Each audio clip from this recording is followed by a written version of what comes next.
think we're ready to start. You're ready to start? Okay. We'd like Father Jenkins to start with the prayer. Good.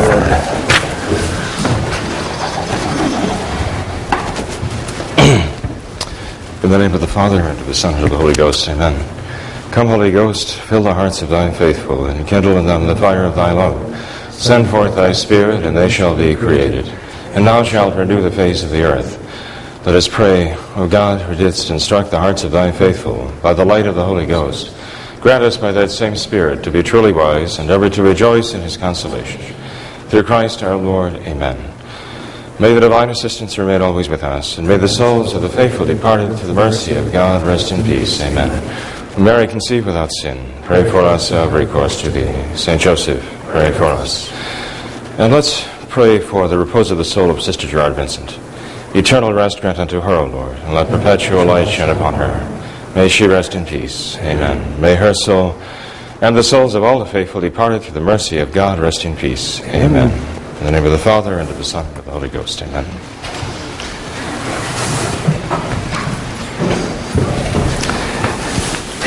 Ready to start? Can I just stop you, Bruce? Oops. Thank you. I just want to say a couple things. I'm not a good public speaker, but I never did like it in school.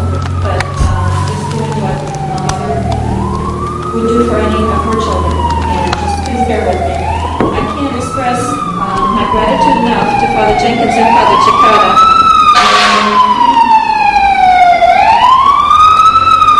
For taking time out of their busy schedules and consenting to meet with our families.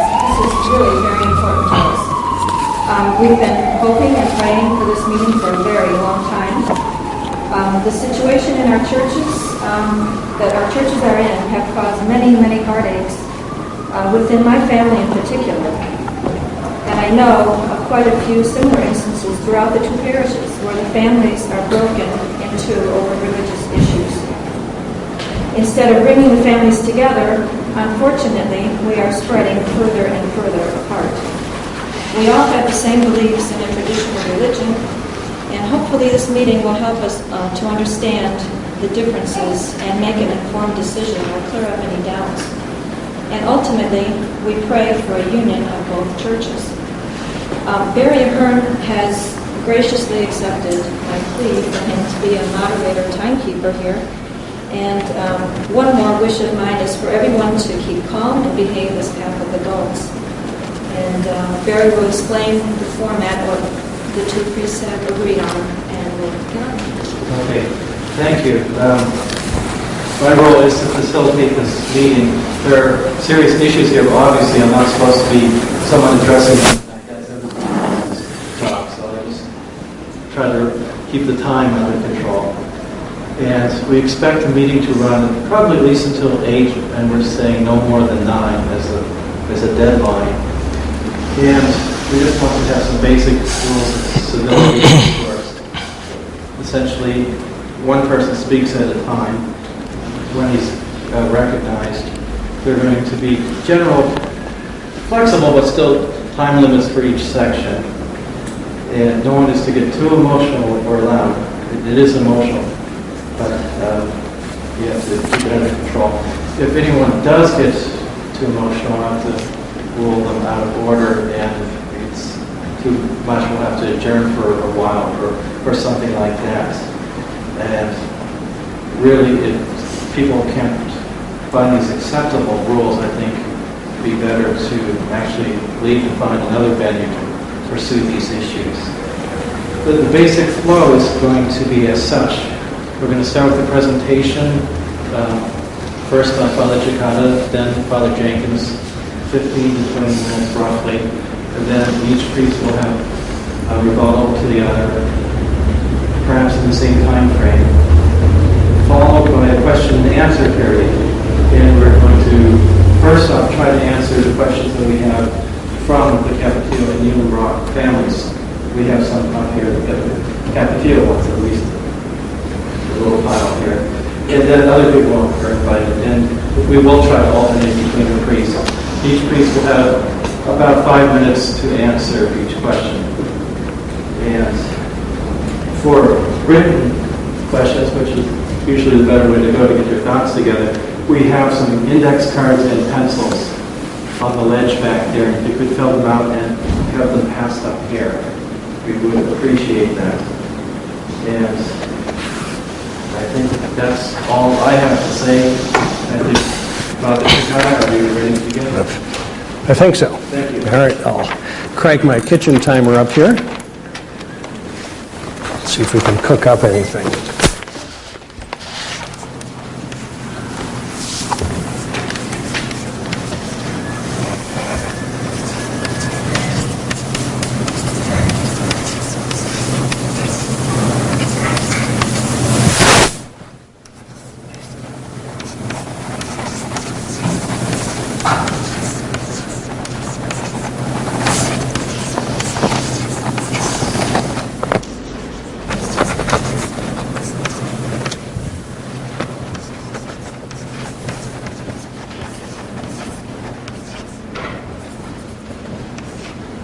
The blackboards are not high-tech.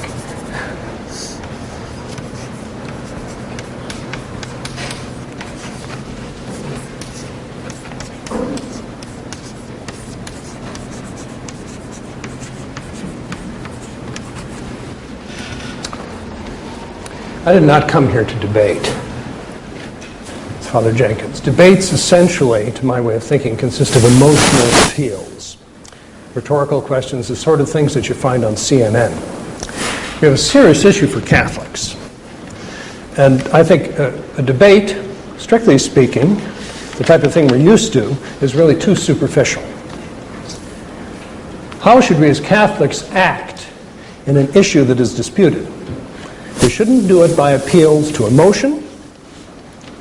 We shouldn't try to do it by swaying the crowd. But we have to find out what the Church commands, what the Church expects of us, what are her norms and what are her laws. So I'm not actually going to debate Father Jenkins tonight. I'm going to put copies of the laws of the Catholic Church in front of you. And I'm going to explain what they oblige me and oblige him and oblige you to do. Charles, you can hand out this packet of documents, and one to Father Jenkins first. So I'm a teacher, I'm not a debater. And what I ask of you tonight is that you take the documents, you listen to what I say, you go away tonight, and you'll learn. I'll give you a case, as we discussed in the seminary. Emily and Pancho, let's say for the sake of discussion, Mrs. Capetillo as well, received the sacraments at St. Gertrude's on the 9th of November. Then on the 10th, they present themselves for communion here. Father Jenkins refuses to admit them to Holy Communion because they have received sacraments and participated in Mass at St. Gertrude the Great. The question is Father Jenkins permitted under church law to refuse Holy Communion to Emily, to Pancho, and Mrs. Capetillo? This, my friends, is Canon 5, is 5-3. Canon 853. Every baptized person not forbidden by law may and must be admitted to Holy Communion. So you have a right under church law to receive Holy Communion. Look at document 1. That's a translation of the canon. And the explanation given by the canonist Augustine is that every baptized person is by divine right entitled to receive Holy Communion because baptism bestowed the right upon him. He continues, all are called by Christ to his banquet, and therefore the priests are in duty bound to offer every opportunity to the faithful for receiving communion, and to lay aside unreasonable and Jansenistic scruples. So, Emily and Pancho and Mrs. Capetillo, for the sake of argument, may and must be admitted to communion here on November 10th, unless they are forbidden by law. The law we have quoted favors their right to receive, unless otherwise proven, and it is a right that is one of the law of God. It's divine law. Father Jenkins, in turn, is duty-bound to give them Holy Communion. And if he intends to refuse them, he has to show that they're forbidden by law. The burden of proving the unworthiness of Emily and of Pancho and Mrs. Capetillo falls on him. What does the law bar from Holy Communion? The publicly unworthy.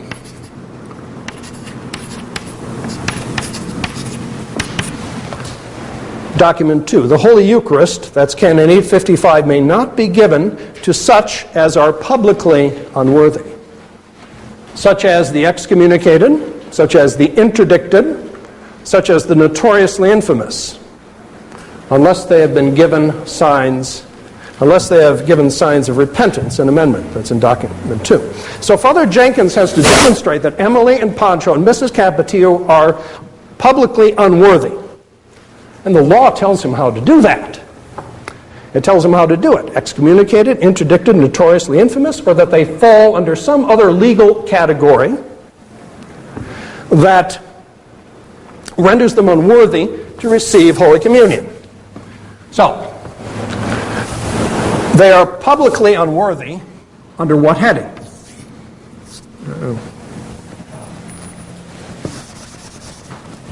First one, excommunication.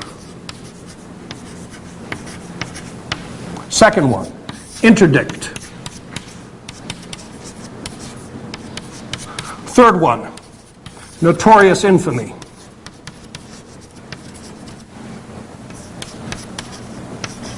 Or is there some other law, perhaps?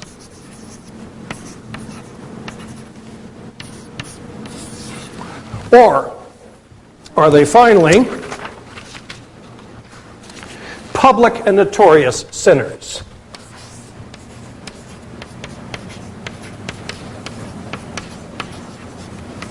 That's what he has to prove. That's what he has to show. He has to show that from the church law. Okay, look at the documents. Document number 3. That's a list. There are 44 causes given in the law of the church for excommunication. He has to state, if he wants to say they're publicly unworthy, which offense they've committed, when and how they committed. That's one part of the law. Interdict. That's on page 329 of document 3. There are 4 offenses for which Catholics incur automatic interdict. Again, he has to identify specifically which of the 4 offenses they've committed. Notorious infamy. The next document, document 4, from the canonist Aronach. Father Jenkins has to identify specifically which of the 7 offenses Emily, Pancho, and Mrs. Capetillo committed, and when and how they committed it. Or, another church law whose violation results in an automatic prohibition against receiving communion. So he has to give me the date the law was promulgated, the paragraph setting forth and defining the offense and imposing the prohibition for them to receive communion, and when and how Emily and Pancho and Mrs. Capetillo committed the offense. He can do that. All the laws of the church are written down. Or, finally, this. Public and notorious sinners. Look at document 2, page 2, or the second page of document 2. Back up to that. That's the canonist Augustine, who is recapping what Pope Benedict the 14th says. They are defined as public sinners who, quote, if they have been declared as such by an ecclesiastical judge, or if they have publicly confessed their crimes, or as we say, pleaded guilty, in other words, in a court of law, or if they have committed in word or deed a crime that still lasts and is known to the public and is not atoned for, and therefore is a source of scandal. So here, Father Jenkins, and the burden of proof is his, because he is forbidding them. He is forbidding them. He's got the obligation otherwise to give them communion. He has to identify the species of the sin that Emily, Pancho, and Mrs. Capetillo committed. He has to identify when and how they committed it. And he has to identify how it lasts and is still known to the public. Now,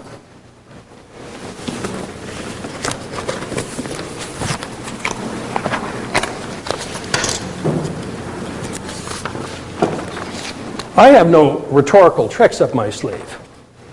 My notes are here. Okay? I'm giving you all a copy of my notes to study afterwards, which is what you should do. Don't let your emotions be swayed. Let your brain be swayed by the evidence of the law of the church that I'm giving to you. To sum up, every baptized person not forbidden by law may and must be admitted to Holy Communion. Therefore, Emily, Pancho, and Mrs. Capetillo, for the sake of argument here, must be admitted unless forbidden by law. The church favors their right to receive. If Father Jenkins intends to refuse them, then he must prove that some church law forbids them to receive. The law of the church bars the publicly unworthy from communion. I'm summing it up as I would for my students. You become publicly unworthy through excommunication, through interdict, through notorious infamy, through some other law which can be identified, or through being a public and notorious sinner. Church law sets forth in detail how each of these is incurred. If Father Jenkins intends to refuse communion to Emily, Pancho, and Mrs. Capetillo, he has to specify the offense committed, the law violated, when it was committed, give us the details on it. And over the years, he has not been able clearly to do this. And I don't think he can. And therefore, the conclusion is clear, that Father Jenkins is not permitted under church law to refuse communion to Emily, Pancho, and Mrs. Capetillo. Accordingly, he must give them communion. He is obliged. Now, one more thing.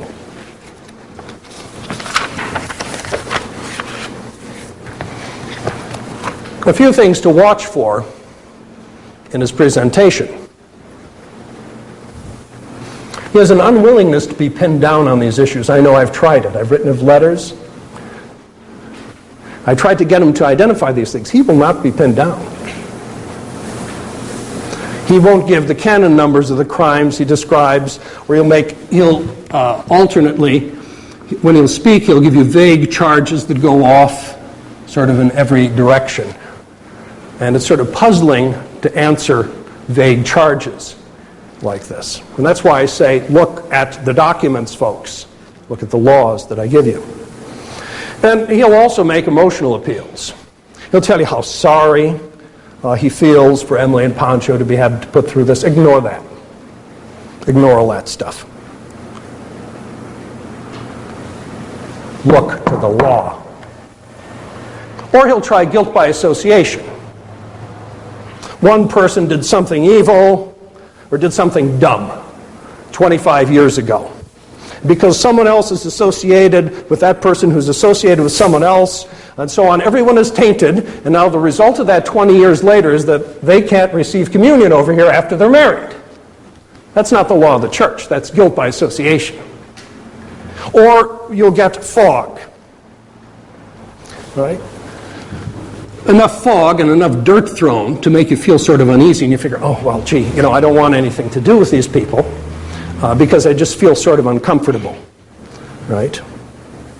But he's distracting you from the specifics of the case, from the law which he should follow. He doesn't want to answer the specifics. He wouldn't answer them for me. A couple of weeks ago, I challenged him several times in writing, challenged the statement that he made about Archbishop Thuc and supposed excommunication and so on. And how this is sort of passed on. So I said, send me the canon number, right? Just the canon number, that's all I ask for. Or send me the paragraph. Send me the paragraph in the law of the church and some other law of the church. Here are all the laws of the church, 1917 on, right? Order of date, show me. Show me.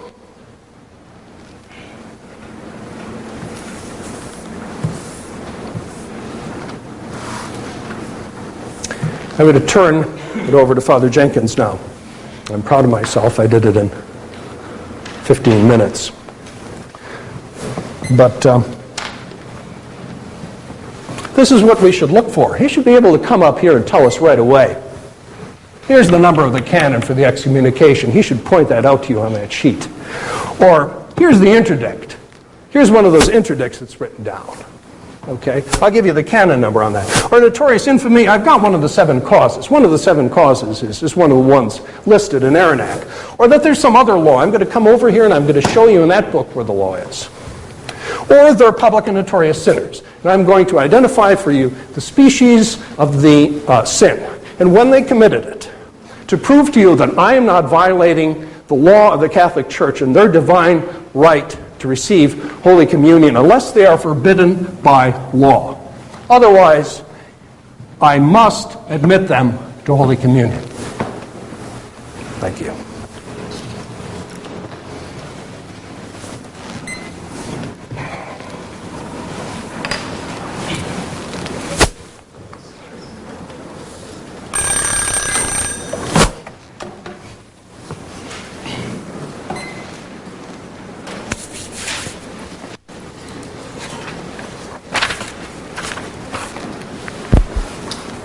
You got me, Anju?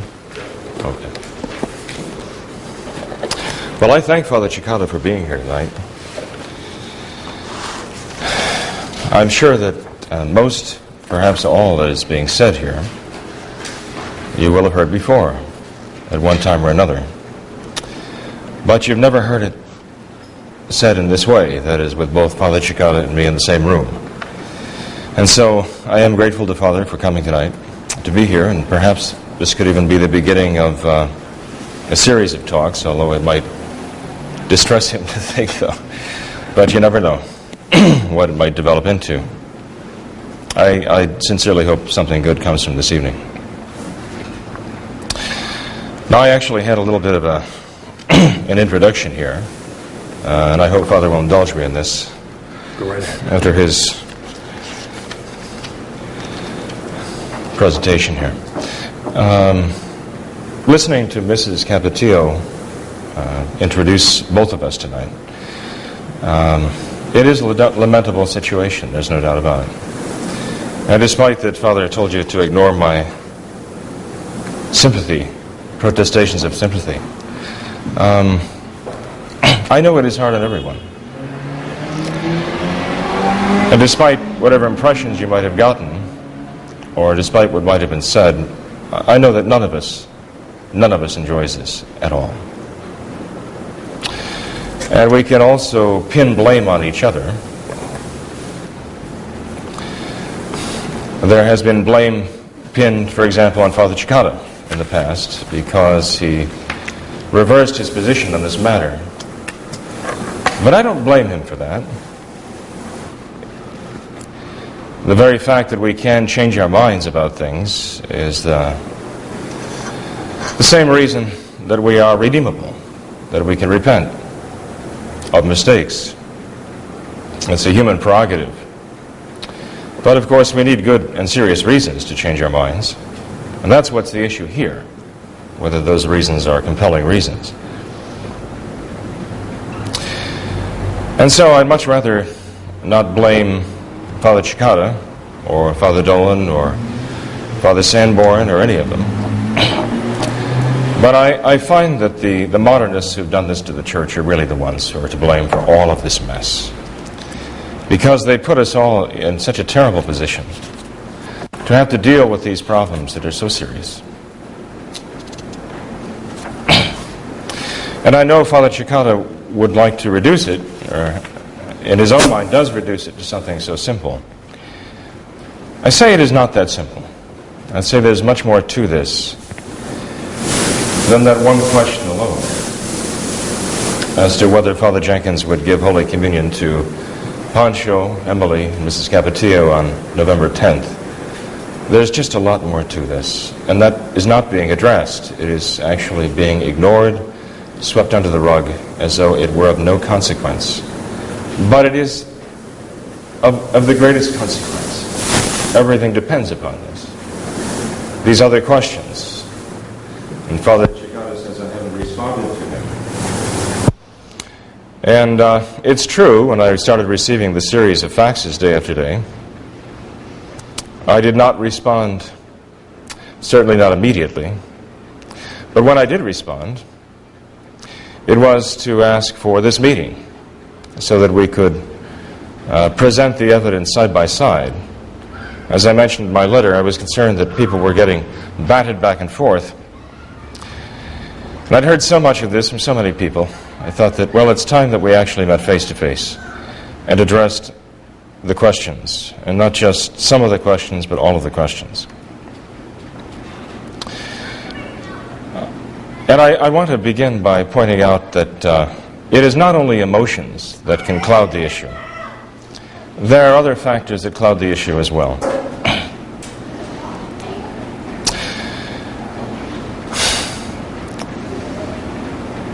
The same issues that clouded the matter of the Novus Ordo when it first came out.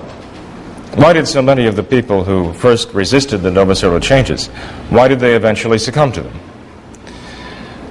Because the twin gods, the twin idols of modern times, comfort and convenience, eventually won them over and broke over their resistance, and broke down their resistance. And I fear that the same thing is at work here.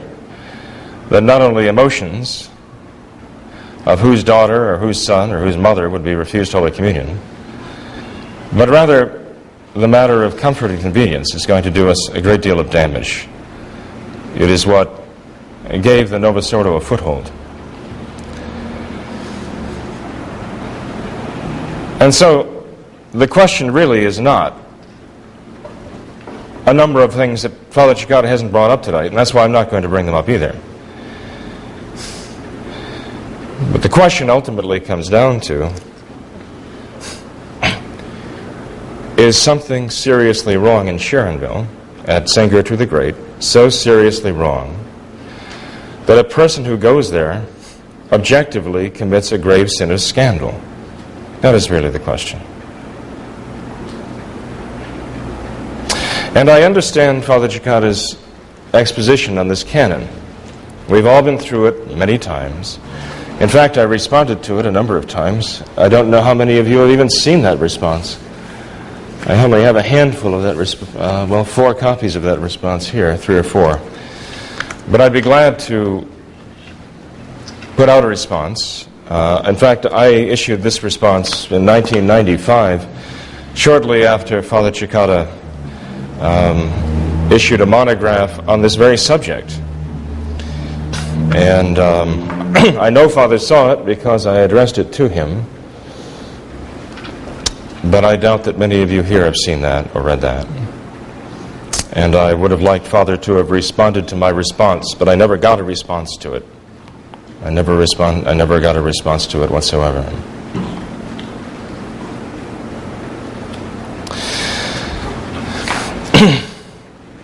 Perhaps, in fact,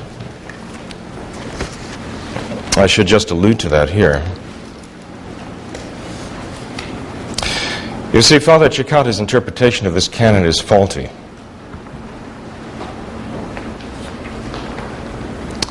It's a bad interpretation because it denies not only the meaning of the canon by restricting it to his interpretation, but it also denies reality.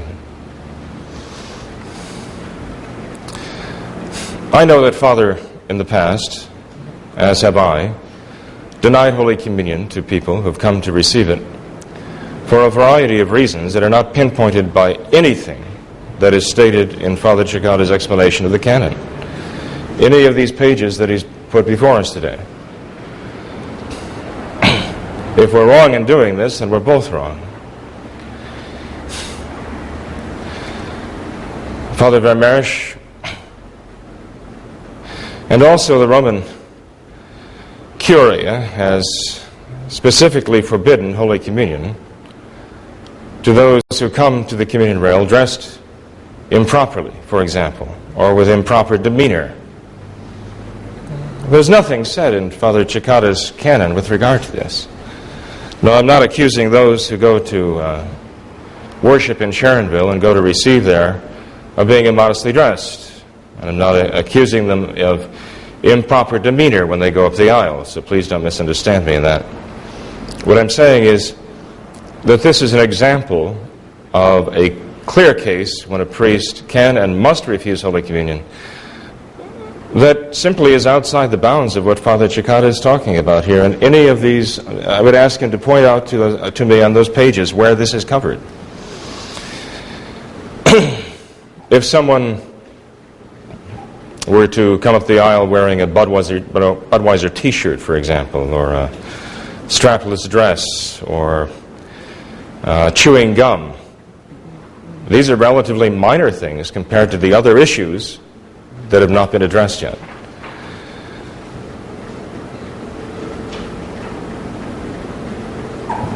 And so Father Cekada's own behavior demonstrates that his interpretation of this canon is inadequate. If a Catholic were to frequent a Greek Orthodox church because he says the Greek Orthodox still have the traditional Eastern liturgy, neither I would give him Holy Communion, nor would Father Cekada, I believe. I would hope. Until he agrees not to frequent such a church. And I ask Father to respond specifically to this, giving, as he says, names, dates, and places. His explanation of the canon is just faulty. The fact is, the canon does allow for other factors. When it gives in Latin the examples of excommunication, interdict, and notorious infamy, it uses the word quales sunt, such as are. And the canonists say this by no means is meant to be exhaustive of all the possibilities. Rather, the sacramental and moral theologians of the Church, and I can give you copies of what they say in Latin, but I can also get a translation for you, say that anyone who is indecens, indecent, in dress or demeanor, for example, must be excluded from communion. And furthermore, you'd be scandalized if we didn't exclude them. But how do they fall under the excommunication, interdict, and notorious infamy? Or the idea of being a public sinner? Is one a public sinner for coming up to receive Holy Communion wearing a sweatsuit or cutoffs? No, not really.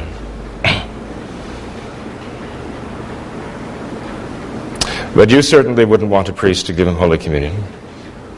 You would know that'd be wrong. Well, there are deeper reasons here that go far beyond this one canon that Father's quoted, or two, 853, 855. The question is it Catholic? Is it legitimate? Is it traditional for Catholics to associate and affiliate themselves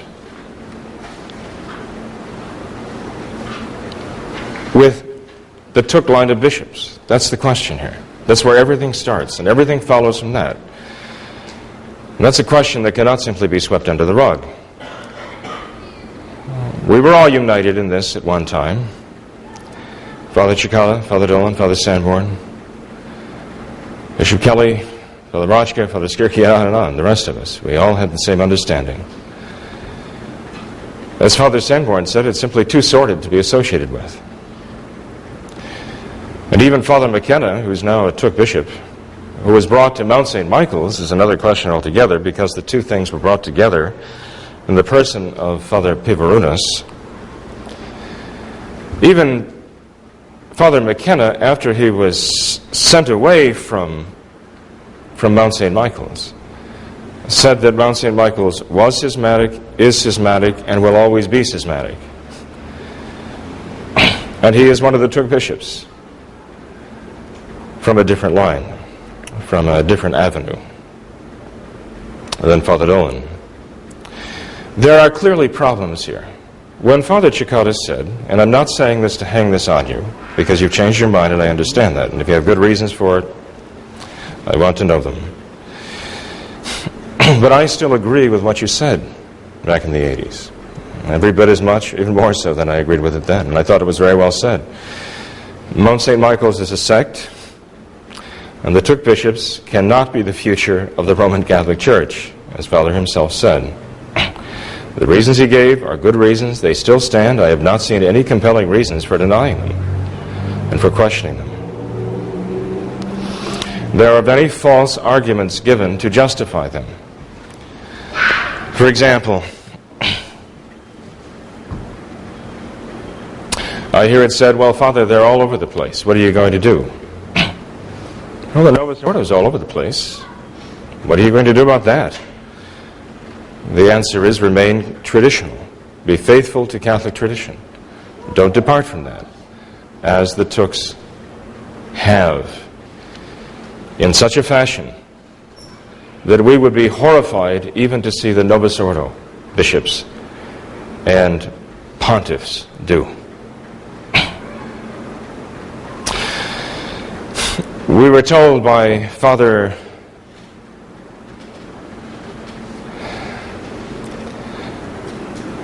the French priest who puts out Fort dans la Foi. Name? No, I'm kidding. Father Barber, Father Noel Barber, thank you. After he had summed up very beautifully the problem with the Thuc bishops, he threw it all aside finally and said, we have to break the monopoly of the Society of St. Pius X. But that's not a reason to justify the unjustifiable. It's a false reason. Necessity may be the mother of invention, but it certainly not be the mother of moral right. We're told at times that we are the only priests to question the rightfulness of accepting the Thuc bishops and of going to them. That's not true. There are other traditional priests who do. The trouble is, though, that when you talk about the vast majority of traditional priests who are active, you're talking about either the Thuc clergy themselves, and obviously you cannot go to them for an objective estimation of the lawfulness, the legitimacy, or even the validity of the Thuc line. And the rest, for the most part, are the Society of St. Pius X. And we have seen that we can't necessarily rely on their judgment in these matters either. And the fact is that the only priests I know of who have made a serious effort to investigate the Thuc line, and we did so honestly, and I can say this in my own case, I know that for a fact, with an open mind, to try to determine whether or not these orders could be considered reliable or could be considered Catholic. And we did go and we did talk. We spoke with the men who were probably closer to Archbishop Thuc than any other people, those who assisted him in many ways and who were responsible for his consecration of a number of people and who were present for that. 2 Germans, Professors Dr. Hiller and Dr. Heller. We made the efforts and we did the investigations with them. And we also investigated many other sources as well. And what we found merely intensified. It did not take away the reasons that were given back then. In fact, when Father Sanborn and Father Kelly and I left after our day with Dr. Hiller and Dr. Heller in Munich, I asked Father Sanborn, what do you think? Can we touch these Thuc priests or bishops? And his answer to me was, no, he said, because there is no sufficient evidence. He said to me, I have complete confidence in Father Gerard de Laurier that he would certify that his consecration was done validly. But he said, that's my own personal conviction from Father de Laurier in the public forum. That means for use for souls. A priest could never use that. Now Father Sanborn has changed his mind. And that brings me to a fourth false reason why this is justified. Well, the principle isn't wrong. Let me put it this way. The principle isn't wrong. The application is absolutely wrong. And the principle is this: if a consecration or an ordination takes place, it must be presumed valid. And those who would challenge it have the burden of proof on them. They cannot only give general and negative doubts about it, but they have to actually prove that it was invalid. This is a true principle of the Catholic Church. It has to do with validity, not liceity or legality, notice. My question about the Thuc consecration centers more around legality than it does around validity, although both are a genuine concern, and concerns that need to be addressed, and are not being addressed, unfortunately. Because I would say that the Thuc consecrations are doubtfully valid. Certainly they are not Catholic. Absolutely, without doubt, they are not Catholic. But how does that correspond, or how does that account for this? That if an ordination or a consecration takes place, it must be proven to be invalid. Well, again, we have to understand what the Church means by her law, how she intends it, not just how Father Cekada or I might interpret it. The Church is referring to ordinations and consecrations that take place according to the Church's norms. And according to the Church's norms, this is what she refers to. This is what she refers to in her laws. If she's talking outside those norms, then she makes specific mention of that. But if a consecration were to take place here in St. Peter's in Chains in Cincinnati in 1955, let's say, with all of the attendants of the bishop, with the ordinands, the faithful, their families, and so on, then yes, to challenge it, one has to have a certain standing, and one takes upon himself the burden of proof, because to everyone else there it was clearly valid. At least they saw it to be such. They didn't see a problem with it. But when a consecration takes place privately, or even secretly, and by secretly I mean anyone other than the immediate principals involved, the bishop and the one being consecrated and a couple of servers, as was the case in Archbishop Thuc's consecration of Gare-de-Laurier, for example. Or when the consecration is done privately, as is the case when people are not excluded but simply not invited, or a number are invited. As with the ordinations of Father Greenwell and Father Baumberger, there were 40 people present. Or the consecration of Bishop Kelly by Bishop Mendez. Not a secret consecration at the time, but certainly private. Although one could argue the case, it doesn't really matter to me. The point is this, that when a consecration is done in this way, which is outside the norms of the Church, according to its circumstances, there has to be sufficient evidence. The proof is not on those, the burden of proof is not on those who would question it. If the consecration is done privately or secretly, the burden of proof is on those who assert that it happened. It's extremely important for us to understand, because we're dealing with a number of secret or private consecrations. We're dealing with the consecration of Gare-de-Laurier, Thuc Bishop. We're dealing with the consecration of Father McKenna, Thuc Bishop. We're dealing with the consecration of Bishop Kelly. It's consecrated by Bishop Mendez. And the burden of proof is upon those who were consecrated and who witnessed it. And that is why, when Bishop Kelly was consecrated, we took great pains to document the consecration with sworn affidavits from those who were present, who knew what it took to consecrate a bishop, the matter and the form, and could swear to that fact, that not only do they know it, but they actually witnessed that it took place.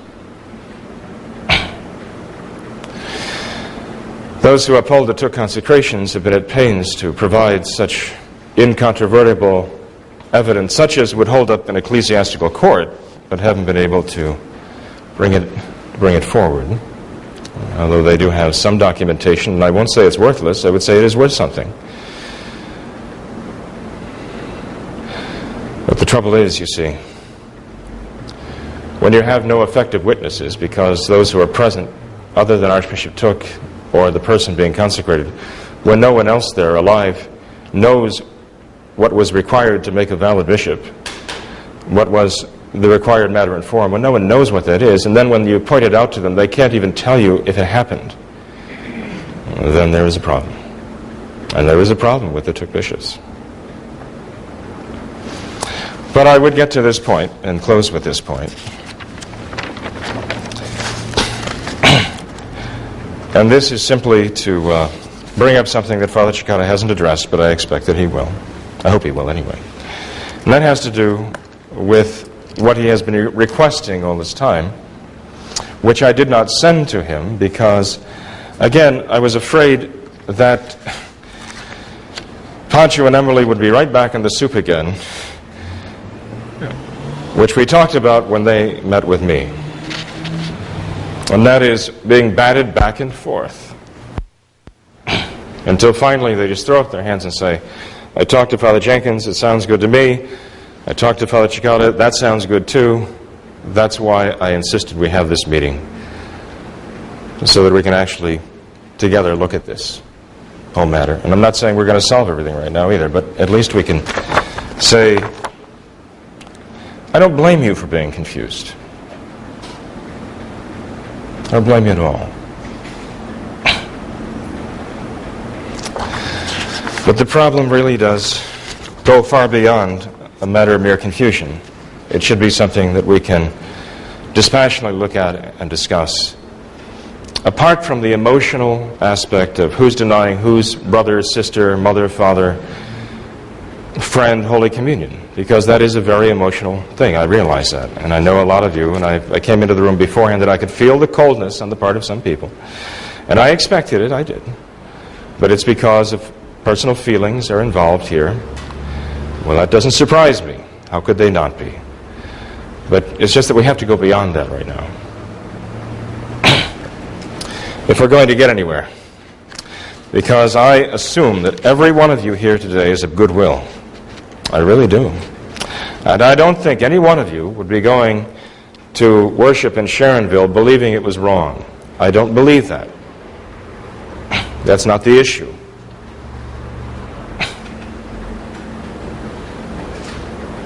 The issue is whether it's wrong or not. That's what we have to address. But I have copies of this for you. It's a statement of the Holy Office at the express direction of Pope Pius XII. It is a statement of excommunication. It's not a declaratory statement of excommunication, a decree of excommunication from an individual, about an individual. It is a kind of blanket or automatic excommunication of any people who should do certain things. And you see, the Church has two general kinds of excommunication. There's the excommunication that requires a direct decree from the Holy See naming an individual excommunicated. That is an excommunication ferende sententiae. There's an excommunication, however, which is incurred just by the very fact that a person does something. And this generally refers to things that are so serious, that in the Church's mind are so awful, that they can't wait for a decree to come from Rome, that the excommunication has to be immediate and it has to be automatic. And I'm talking about crimes such as deliberately defiling the Blessed Sacrament, attacking the Blessed Sacrament, attacking the person of a true Catholic Pope, for example. These are very serious. Trying to trying to influence or somehow rig the results of a papal election. Very serious matters. Abortion, joining the Masons. These are all crimes for which a person is excommunicated in such a way that he doesn't need to be named, or doesn't need to come from Rome after 6 months or a year, but rather the law himself names him excommunicated. You don't need a decree from Paul VI or John Paul II or anyone like that. This decree is dated April 9th, 1951, and it is issued by the Holy See, the Holy Office of which the Pope himself is the prefect. And this is what it says. And I'm sorry I'm speaking very slowly, I know that, and I apologize for that. As Father Cekada once said, Jenkins locutus pausa infinita est. Jenkins has spoken and the pause is infinite. That's supposed to be it's ecclesia. Well, you go ahead. It's your Roma locutus est. Right. Yes, we can certainly speed up the tape. That'd be fine. That'd sound like one of the chipmunks in us. But I have this in English for you too, and I'll make this available for you. And we have this in the commentary on the Code of Canon Law, which is reprinted in the Canon Law Digest, by the way, officially published documents affecting the Code of Canon Law, 1942 to 1953. And there has been added as Canon 2245 to the 1718 Code of the Code of Canon Law, this statement. And by the way, this is how it's introduced here. A new excommunication most specially reserved to the Holy See, consecrating a bishop not nominated or expressly confirmed by the Holy See. As I say, this is issued by the Holy Office in the Acta Apostolicae Sedis, which is the official legal organ of the Church, and I assume that's what Father Cekada was holding up for you there a moment ago. You'll find this in the volume marked for the year 1951. A decree of the Holy Office concerning the consecration of a bishop without canonical provision is as follows. A bishop of whatsoever right or dignity who consecrates to the episcopacy anyone who is neither appointed nor expressly confirmed by the Holy See, and the person who receives the consecration, even though they were coerced by grave fear, incur ipso facto, that's automatically, an excommunication most specially reserved to the Holy See. Now, this is the most serious kind of excommunication that can be inflicted automatically on anyone.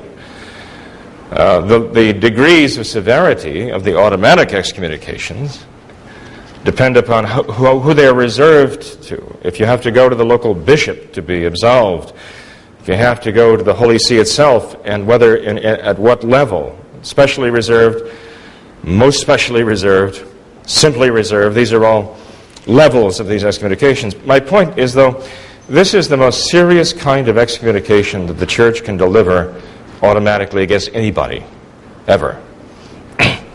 How serious is this? Well, I mentioned the excommunication for having an abortion or even performing an abortion. This is worse. Those excommunications are reserved to the local bishop. I mentioned the excommunication for joining the Masons. Again, that excommunication, as I recall, is reserved to the local bishop. This excommunication is so serious, it goes far beyond that. It is not only reserved to the Holy See itself, it is reserved in the most special manner to the Holy See. There are only a handful of such excommunications at the church levels. Very, very few. And I can give you copies of those. That's no problem. If you like them, they're yours. But that shows the seriousness of all this. Then under canon... Could we save her questions? Yeah, save it. Okay, so it's just very pertinent to this. We can handle it. We'll handle it later. We won't get to it. I mean, as far as I'm concerned, you can ask it now if you want. Well, let's just follow the form. It's up to you. Okay.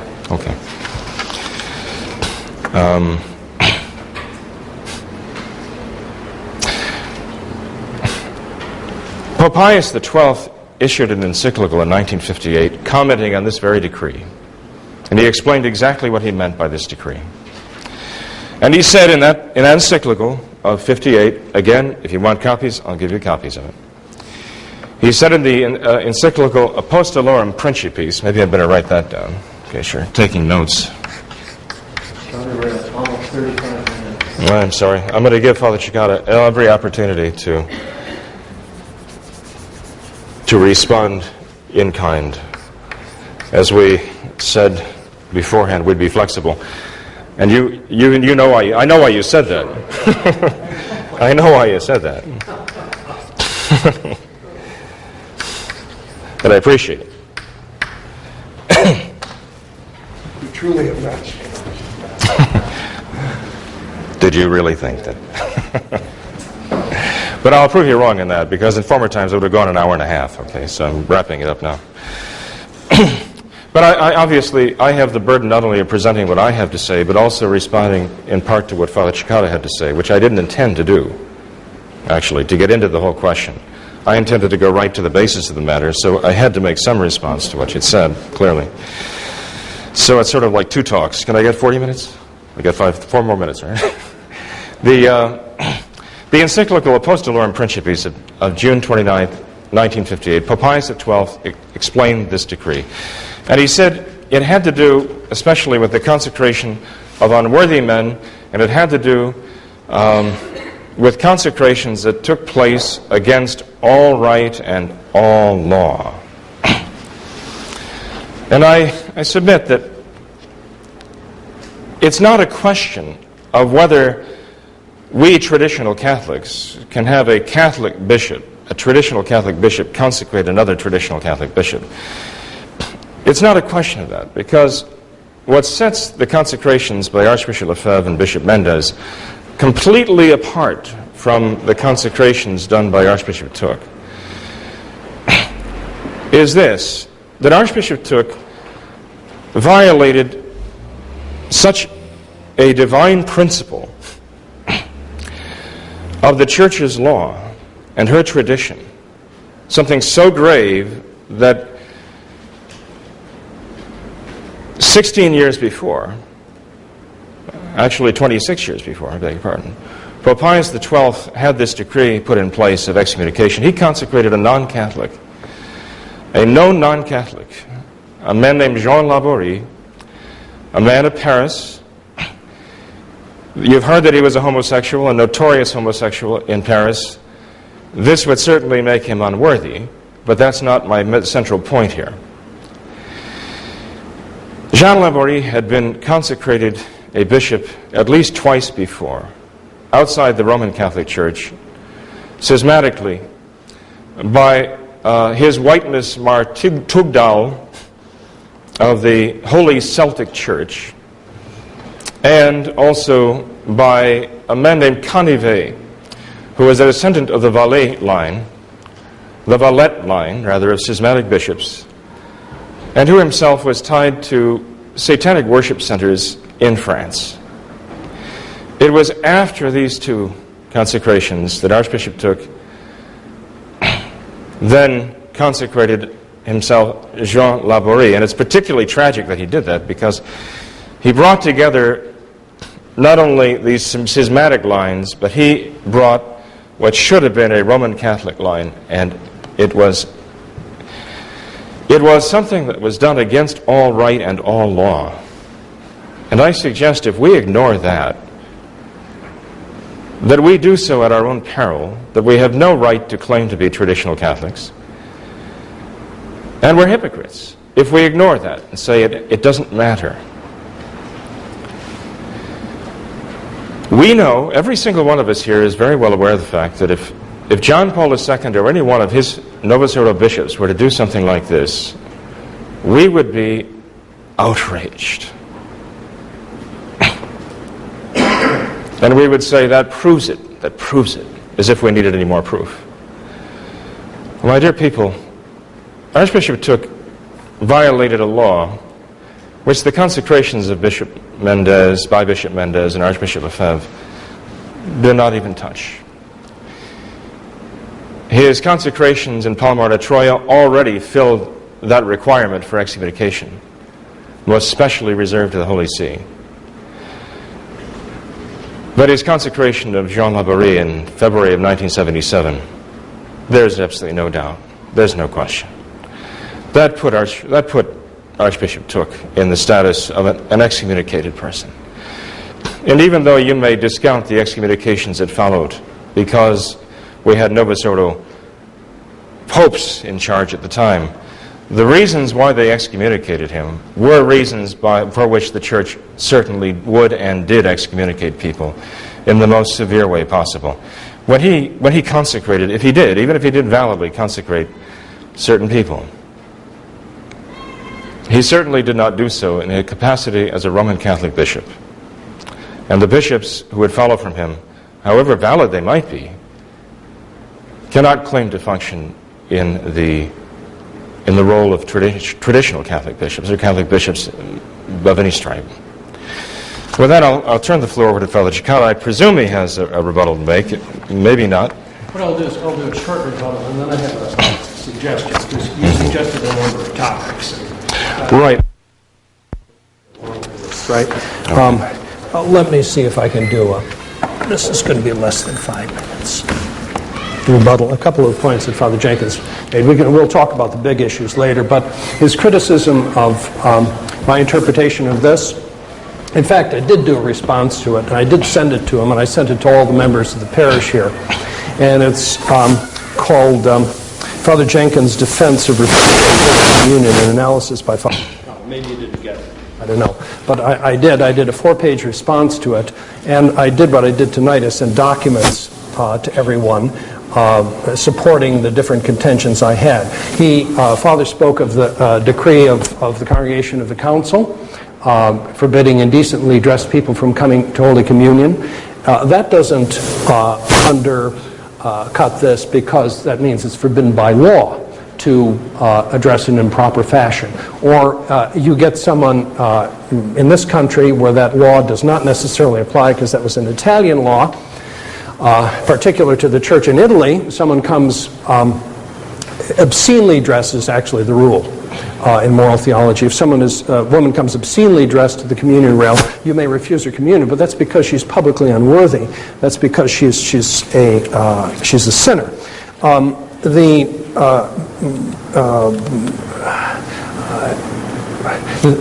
What Father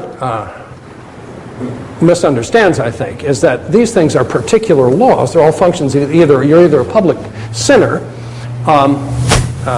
because it's immodesty or impurity, and so that's your public sinner, and it's irreverent to receive the Eucharist.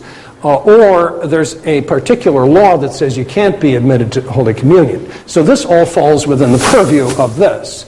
Right? Baptized person not forbidden by law. So that what Father says doesn't undercut the case. And so you see that here, though, we've had, even though Father has had a long opportunity to do that, which is fine, that we still don't know any of these references to an actual law of the Church that would enable Father Jenkins to refuse Holy Communion to Pancho and to Emily and to Mrs. Capetillo. Oh, no, that's only 3 minutes, but anyway. Yeah, that's precisely the point on this. So in other words, that these are laws. The other thing I would say, that the E.G. that Father Jenkins gives, that doesn't mean you can make up your own laws. I can't, as a priest, say, I think that this person is a schismatic. I think that Thuc bishops or association with those people, those people are schismatics. And I'm going to refuse communion to them. You can't really do that unless there's a law that allows you to do it. One law that would allow you to do it to someone who was a real Greek schismatic, as Father mentioned, is that it's what's called communicatio sacris. In other words, common worship with non-Catholics is forbidden. So it would be forbidden. You find out someone goes to a Greek Orthodox church, that's forbidden by law, and he would be while there's not an excommunication attached to it, nevertheless, he's a public sinner because people know about it. So it all fits in with the terms of the law, and that's what I'm trying to do here, is to get you to focus on this. What else I would say is this, that see, that's the dangerous thing, that you know, you bust someone's chops by making up your own law. But I would suggest, Father said there are a lot of topics, and I noted a couple. So what I would suggest now is maybe that we just go through a couple of them, a couple of the ones that he noted. Okay. Well, I'm going to end up having to kneel, but it's good for my sins, public and private. Okay, let's see. One of the things is, okay, so let's see. I think one of the things was like that we at Sharonville somehow maybe are non-Catholics, I think. Okay, and then the other thing that he brought up was the excommunication of Archbishop Thuc. What else did we get? Oh, scandal. That was another thing we got. And then unworthy ordinance was another one. Labyrinth Company.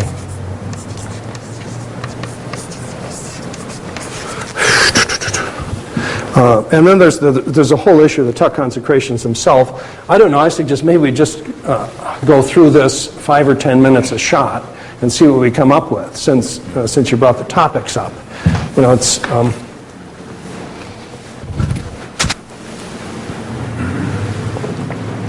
may I have some more water, please? Okay, and then I'll announce how much time I think I'll Holy Communion, because Archbishop Thuc, let's say, was a non-Catholic somehow, or CMRI member. CMRI came up, or maybe somehow by association Bishop Dolan is a non-Catholic, or, you know, pick whoever is involved over there. That we are, or were, or are non-Catholics or schismatics or something like that. I refer you to document 5 on the list. Document 5 is a definition of who a Catholic is. And this is from Pius XII's Mystici Corporis. It's document number 5 there. In the church, they alone are to be counted as members who, having received the baptism of regeneration and professed the true faith, who moreover have not had the misfortune to separate themselves from the assembly of the body, that's the assembly of the body of the church, or been excommunicated by legitimate authority for very grave faults. We'll get to that business later, okay? Now, if Father Jenkins maintains that the CMRI bunch, or Archbishop Thuc, or me, or Bishop Dolan, if we're non-Catholics, he has to demonstrate that we don't fall within this definition, because that defines who a Catholic is. You don't fall in the definition, you're a non-Catholic. And so apart from heresy, that's not professing the true faith, he would have to show that the person he accuses has either separated himself from the assembly of the body, that means to become a schismatic, or he has been excommunicated by legitimate authority. Talk about that later. Let's talk about schismatic first, okay? That non-Catholics in the Code of Canon Law are defined in, or 3 important terms are defined in the Code of Canon Law in Canon 1325. And that's document 6. We're going to give you the definition of a schismatic. You call someone a schismatic, he has to fit into this definition. If one, after the reception of baptism, while retaining the name of Christian, pertinaciously refuses submission to the Supreme Pontiff, or rejects communion with the members of the church subject to the latter, he is a schismatic. So, church law doesn't give another definition, right? This is the one that I have to follow, that you have to follow, that Father Jenkins has to follow. Now, if Father Jenkins calls a baptized Catholic now schismatic, okay? Let's say he does that to me. He has to show one of 2 things: that refused subjection to the Roman pontiff, or refused to be in communion with those subject to the Roman pontiff. It's either or, and he did it pertinaciously. Now that's a term of art and canon law, and that's defined, as you'll see on the documents I'll give you. It's from a Latin document. I give you the English. Pertinaciously means this presupposes bad faith, such as the schismatic knowingly and willingly tears asunder the unity of the church. So, we follow that definition. Father Jenkins has to identify this occasion for anyone he calls a schismatic. He has to tell us when and how Thuc refused to be subject to a true Roman pontiff, or refused communion to those members of the church who were subject to a true Roman pontiff, and did so pertinaciously, in other words, knowingly and willingly, so that he wanted to tear asunder the unity of the church. That's what you have to prove if you call someone a schismatic. Or, say he does it about someone in CMRI. I challenged him to do this about Sister Teresa, who was with us for a number of years. She had been the Mother Superior of the CMRI sisters. She had been like one of the founders from '68. And I said, fine, here's the definition. And this was in these letters we circulated. Identify, Father, the occasions on which she refused to be subject to the Roman pontiff, or rejected communion with members of the church subject to him, and did so pertinaciously. See, this is the law. It has to, and your chops are being busted. You're going to be punished if this happens. So it has to be defined narrowly. You can't make your own definition.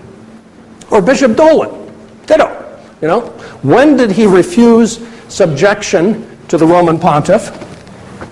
Right? Or when did he refuse communion with members of the church subject to the Roman pontiff? And when did he do so pertinaciously? Father has to identify the occasion on which he did it. Otherwise, he can't claim any of these people are schismatics. All right?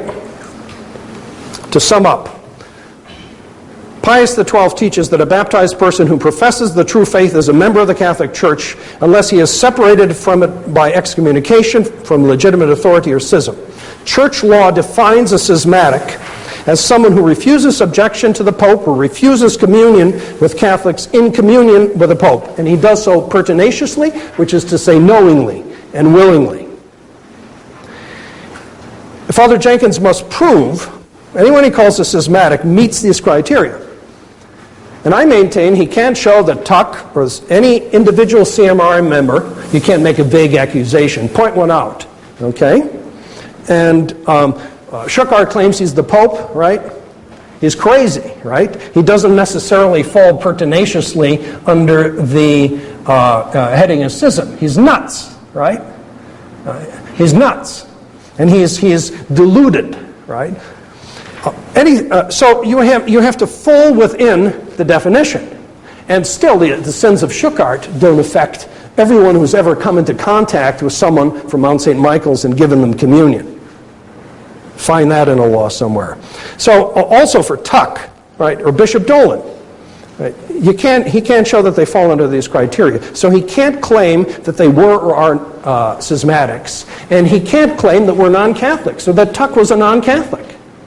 You can't claim that because you've got the definition of Pius XII, you've got a definition in Canon 1325, which it tells you what a schismatic is, and that's that. So he may not refuse communion, to get back to our issue, to Emily, to Pancho, and to Mrs. Capetillo, on the grounds that Thuc or CMRI members or Bishop Dolan, etc., were or are non-Catholics or schismatics. And I've used 8 minutes.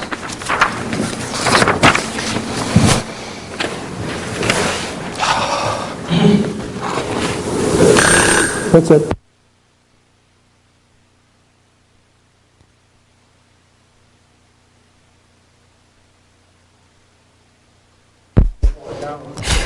Would you? Because I don't know if I can talk any faster than I do.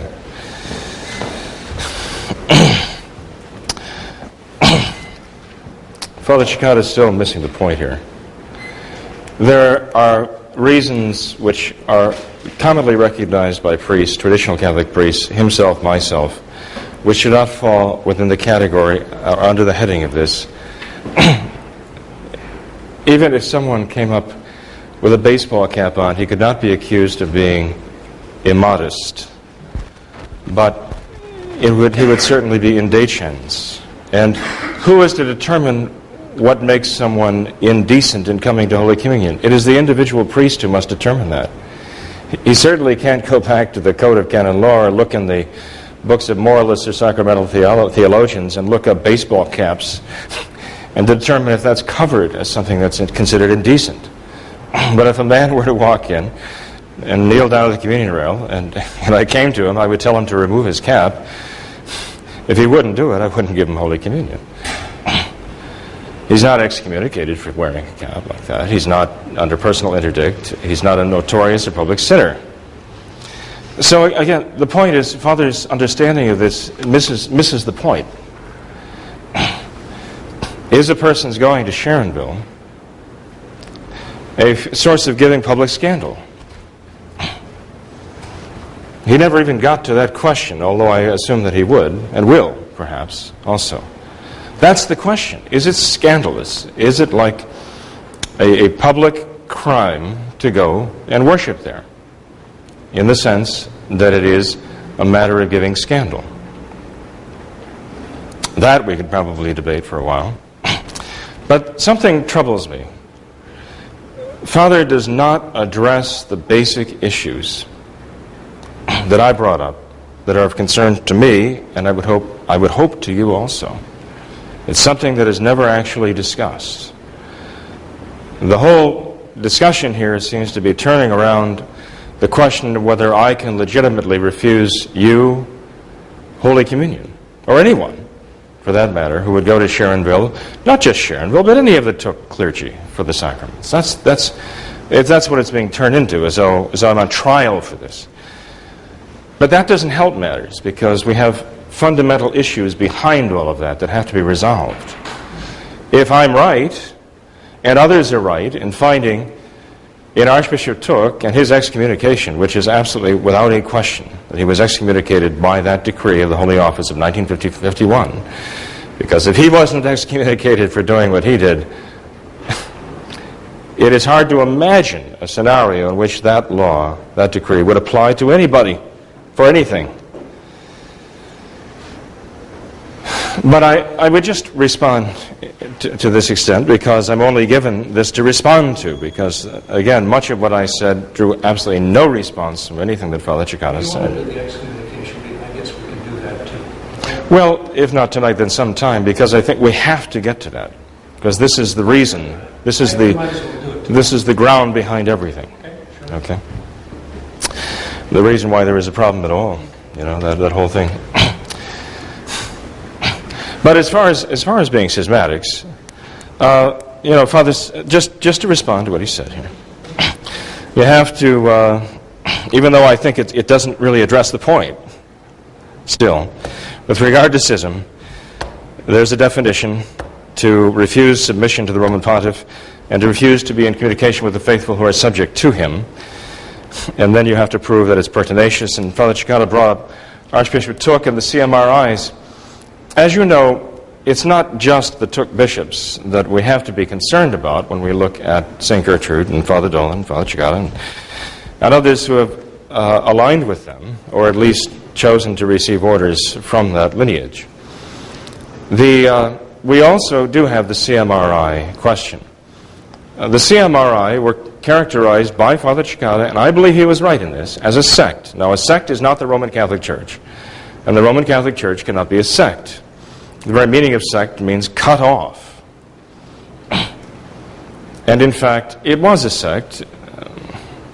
Father McKenna, even as I mentioned before, after he was sent away by them, said that they were a sect, they were schismatic, they are schismatic, and they always will be schismatic. One cannot lightly dismiss the fact that the founder and the head of the CMRI believed himself to be and professed himself to be the Roman Pontiff. taking a name, wearing the Pope's garb. There are hundreds of people who were involved in Mount St. Michael's at the time who said they were not aware of this. But the leadership of Mount St. Michael's was aware of it. And they did not denounce it until the whole thing was on the verge of collapse because of the notoriety of the terrible crimes that were being committed there. That is when Dennis Chicoine decided to go public. But he had known for quite some time that Francis Schuckardt claimed to be Pope Hadrian and the seventh, that's right, well, Pope Hadrian, whoever. But in any case, here's the problem. When someone finds this out who was actively involved in Mount St. Michael's at the time, the CMRIs, was a member, had given his name to this sect, then he has an obligation, once the truth becomes known, to condemn what he knows now. He doesn't have to get up and say, I knew everything then, if he didn't. But there comes a time when he finds out the truth about it, and that's when he has a moral obligation to stand up and say, now I know what was actually going on, and now I have to condemn it. And rather than react in this way and do the Catholic thing and say, well, this is a sect from the beginning, it was founded by a man who was deluded, this was not a Catholic institution, rather than acknowledge that and then go on and perhaps regroup and leave Schuckardt and all of his works and pomps behind, they simply wanted to continue building on his foundation and ignore the fact by saying, well, we didn't know any better. We didn't know. That's not enough. That's absolutely insufficient. That's why I believe Father McKenna made the point, and it's a good point and a true point, that it was a sect, it is a sect, and it always will be a sect, because they're building on the foundations of a man who believed himself to be the Roman pontiff, who was, in fact, a homosexual pervert, abusing his own seminarians in the middle of the night, calling them to him in the middle of the night, and who was a drug addict. But his moral crimes are one thing, his ecclesiastical crimes are another. And this is the problem we have with the CMRIs. Unfortunately, you take both of them, the lineage of the Thucs and the background of the CMRI, and you put them together, and you've got something that is absolutely un-Catholic. Absolutely and totally un-Catholic. We knew it back then. We still know it now. As far as Archbishop Thuc's personality goes, and by the way, I never said he was a schismatic. I'm just saying he was excommunicated. And he was excommunicated by doing something which the Church clearly excommunicates for. He clearly consecrated a man who was not Catholic. He was the head of his own Catholic. He was the head of his own non-Catholic sect. He was warned ahead of time by Father Barbara about Jean Laborie, because, and I know that for a fact because I was present when Father Barbara was visiting Dr. Kumaraswamy here in America, and that question was specifically addressed. Did Archbishop Thuc know that Jean Laborie was a notorious homosexual Paris and that he was a member of his own schismatic sect? And the answer that Father Barbara gave was, yes, he knew that. I told him that. But even if one were to discount that and say, well, there's still a problem, because after you do something, again, and you come to realize how gravely wrong it was, you have an obligation to make amends for it. There's absolutely no trace of an effort by Archbishop Thuc to recall any of those whom he had supposedly consecrated. Neither those at Palmar de Troya in the last week of 1975, nor Jean Laborie, nor any of the others he had consecrated, until the very end of his life, when he allegedly wrote that he condemned all those consecrations because they were all illegal. And we rightfully question whether he wrote that with a free hand. Even Dr. Kumaraswamy and Gerard de Laurier acknowledge that Archbishop Thuc made no effort to rectify the grave problems that he'd caused and the grave crimes he'd committed by turning these men aside from the evil they were doing, such as laborie. There certainly was a certain pertinaciousness involved here, in the sense that there was the continued behavior. And by the way, I would also point something out here too. And that is, just as with our own American law, United States law, and in other legal systems around the world, which draw their best and their most just from the Catholic tradition of law, when a person is known to have committed a crime,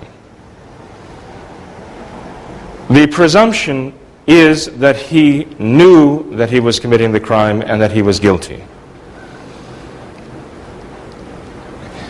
The burden is on him to prove that he was not guilty of the crime, even though he committed it. The burden is on him to prove that he was not responsible for it. It is a fact that Archbishop Thuc committed these crimes at Palmar de Troya and also with Jean Laborie.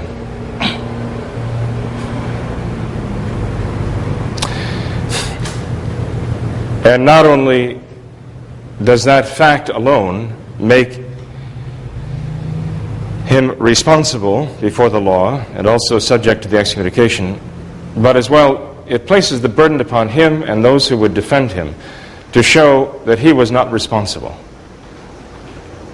The problem is this: if they show he was not responsible, this is going to impinge upon his mental capability. And if they begin to argue that Archbishop Thuc's mental acumen was reduced to the point of eliminating his responsibility for what he had done, the crimes he committed, and therefore he should not be considered excommunicated, they realize that they've fallen into the alternative, which is to say that his consecrations are doubtfully valid because his mind was not capable of being responsible for what he did. And I believe this is why they've never really tried to respond effectively to this matter, this very grave matter of this excommunication. When I say effectively, I mean this. How much time do we have left? I think you've gone over a little bit. Oh, do you really? Yeah. Okay. Well, how about 60 minutes? How about 60 seconds? Okay. Well, I'll tell you what. I'll turn the floor over to you. A few things.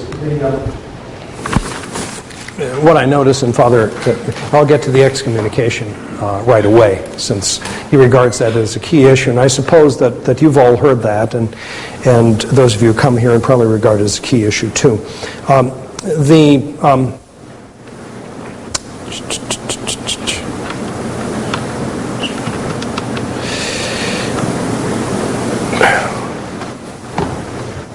We never got around to really specifying things with schism here, okay? So he didn't really specify how these people, at least to my satisfaction, I mean, you be the judge, you read the definition, you see how narrow it is. Canon 1335.2 about the definition of a schismatic, okay, refused to be subject to the Roman pontiff. So there's a lot of stuff about the nuttiness at Mount St. Michael's, which, they all talk about, and the Mount people talk about it and have denounced it, but it's never enough. As the then Father Tarsicius said to Father Kelly that in a letter once that like we should have like a fresh renunciation with every breakfast, according to you guys. I mean, we had the public adjuration and you said, well, we're not sincere. Well, how do you know they're not sincere? They did what they thought that they were supposed to do, but it's never, even though strictly speaking, they weren't required to do it. So, I think it's never enough. And so what you have here is all these old Mount stories and homosexual stories, and all this stuff is shock and horror and guilt by association for you, okay, to make you feel uncomfortable. You want to stay away from that awful Bishop Dolan and that awful Father Cekada. The thing is that I say conduct yourself according to the law of the church, which here is very precise, and they made no effort to rectify and all this other stuff. That's all subjective stuff. You go according to the law. And what we've had is sort of like a law-free zone on this particular issue, okay? So keep that in mind, folks. Let's go to excommunication. Not as in imposing an excommunication on someone, but talking about it. Let's see if I got it. All right.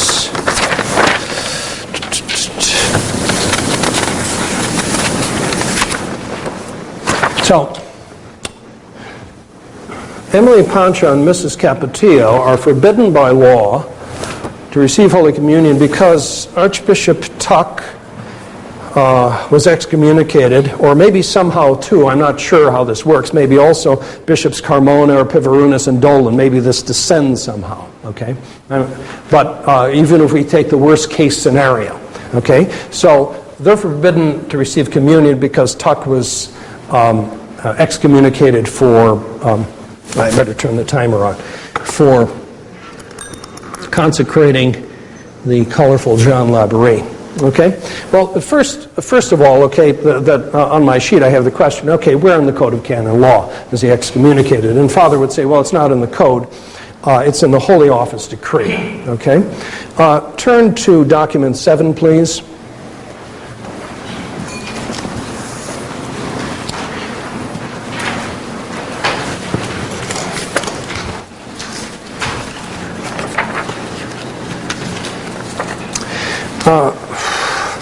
You have the Holy Office Decree here, okay, that Father has read. The Supreme Sacred Congregation of the Holy Office in virtue of a special faculty, blah, blah, blah. Okay, so it's at the top it says a decree concerning the consecration of a bishop without a canonical appointment.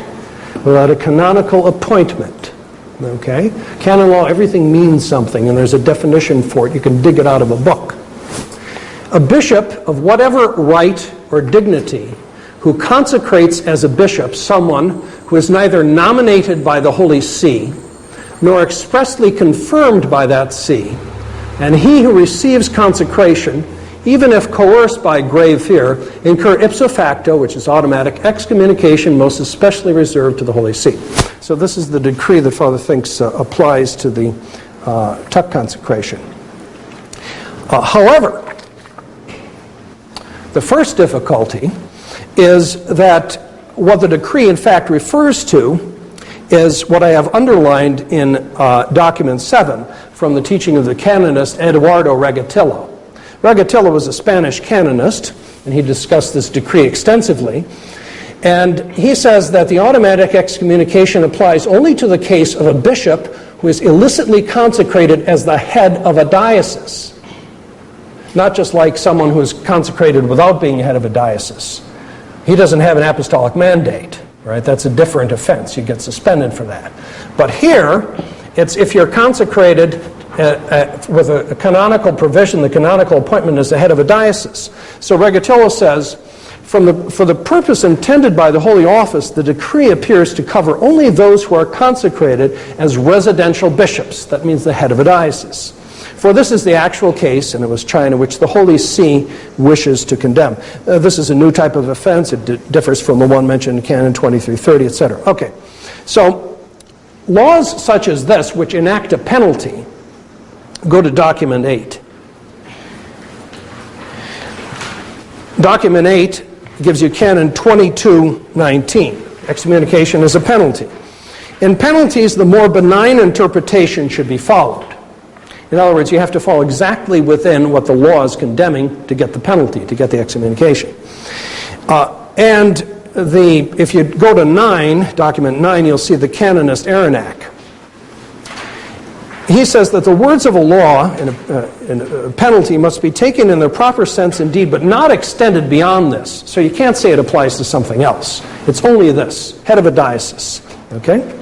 So, on that point, Father Jenkins has to demonstrate that Thuc consecrated John Laborie as the residential bishop for a diocese without the appointment of a Holy See. You can't. What do you do? Right? The next thing is Apostolorum Principis, the document of Pius XII that Father Jenkins mentioned. Paragraph 48 of that. I've got Apostolorum Principis somewhere in here, document 10, I think. I have a translation of that. Let's take a look at document 10. And paragraph 48, if you look at that in document 10, Brother Jenkins said that, well, Laborie was done according to all right and law, therefore Thuc's excommunicated. Okay? However, or he says that he was rashly or irresponsibly consecrated, right? And that Thuc did these consecrations rashly or irresponsibly, therefore he was excommunicated by it. All right, first of all, remember, he didn't do what the decree exactly condemned, so he's off the hook on that, okay? But then as far as this goes, paragraph 48 of Apostolorum Principis, the Latin term in the acta is ex arbitrio, and that means on your own authority.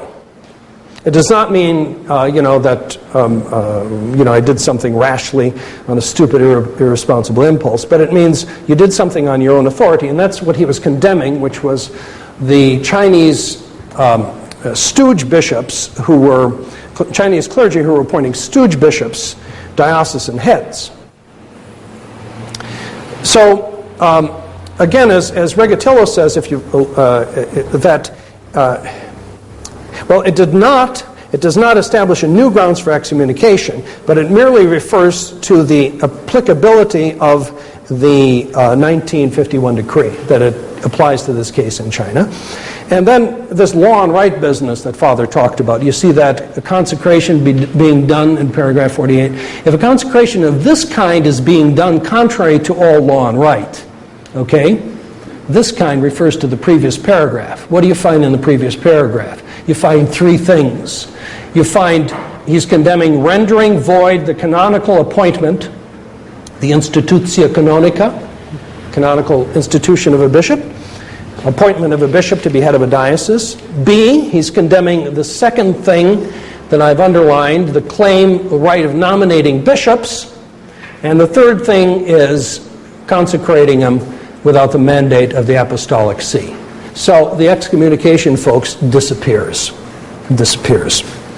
Then, next point, even if Thuc had personally incurred excommunication, it would not be, it would not jump to the clergy who derive their orders from him.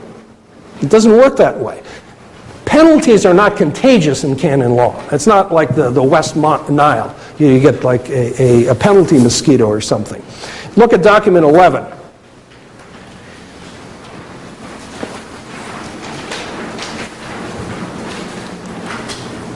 What I've got underlined. It is not permitted to extend penalties from person to person or from case to case, even though the reason is the same or even stronger. You can't do that. It's got to be interpreted strictly narrowly. So penalties aren't contagious. Then the next thing is, all right,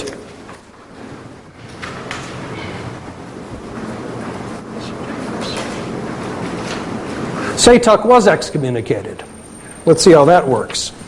Go to document 12. Here's the law of the church, which is a prohibition from illicitly, it's a prohibition of exercising your orders if you go to a bishop who's excommunicated and you receive orders from him, right? All you get is a suspension, right? You don't get excommunicated and thrown out of the church. You can't exercise your orders. So the church law says those who presume to receive orders from one who is excommunicated or suspended or interdicted after a declaratory sentence, hey, it's not even automatic. The head of the diocese has to issue it. From after a declaratory sentence has been passed on this fellow. So it's not automatic. There has to be a sentence of the guy who's excommunicated for you even to incur the suspension. Or from a notorious apostate, schismatic, automatically incurs suspension reserved to the Holy See. Okay? However, not even this suspension would apply because no one in authority issued a declaratory sentence on Thuc, nor still less upon Carmona or Pivarunus or Bishop Dolan. So they couldn't be notorious apostates or schismatics.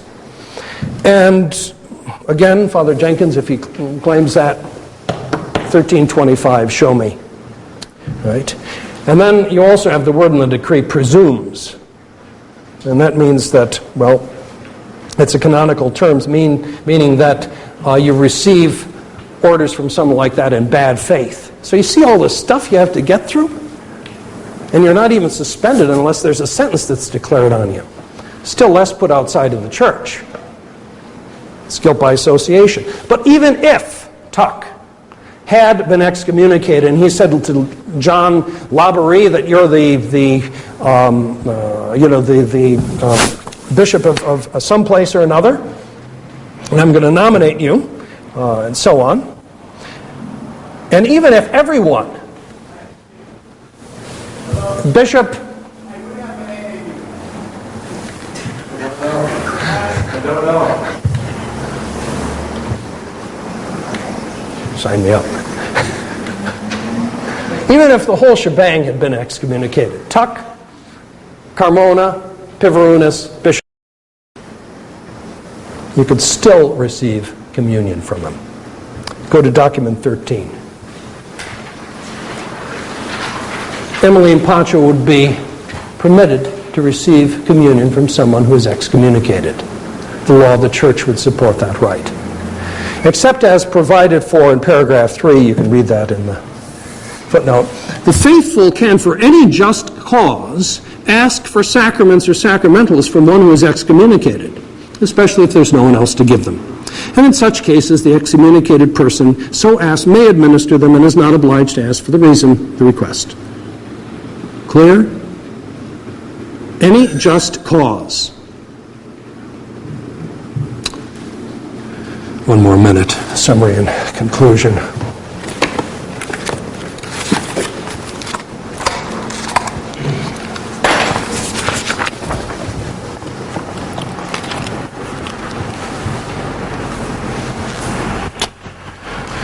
Archbishop Thuc did not incur excommunication under either the Code of Canon Law or the Holy Office Decree. Remember, it applies only to appointing ordinaries as the head of a diocese. He didn't incur it under Apostolorum Principis because it refers to something else. It would not descend to clergy deriving from him anyway. And even if it did, Canon 2261 permits Catholics to receive sacraments from an excommunicated clergyman. Therefore, Father Jenkins may not refuse communion to Emily, Pancho, Mrs. Capetillo, and anyone else on the grounds that Archbishop Thuc or Bishop Carmona, Pivarunus, Dolan were or are excommunicated. That's how the law works. 11 minutes.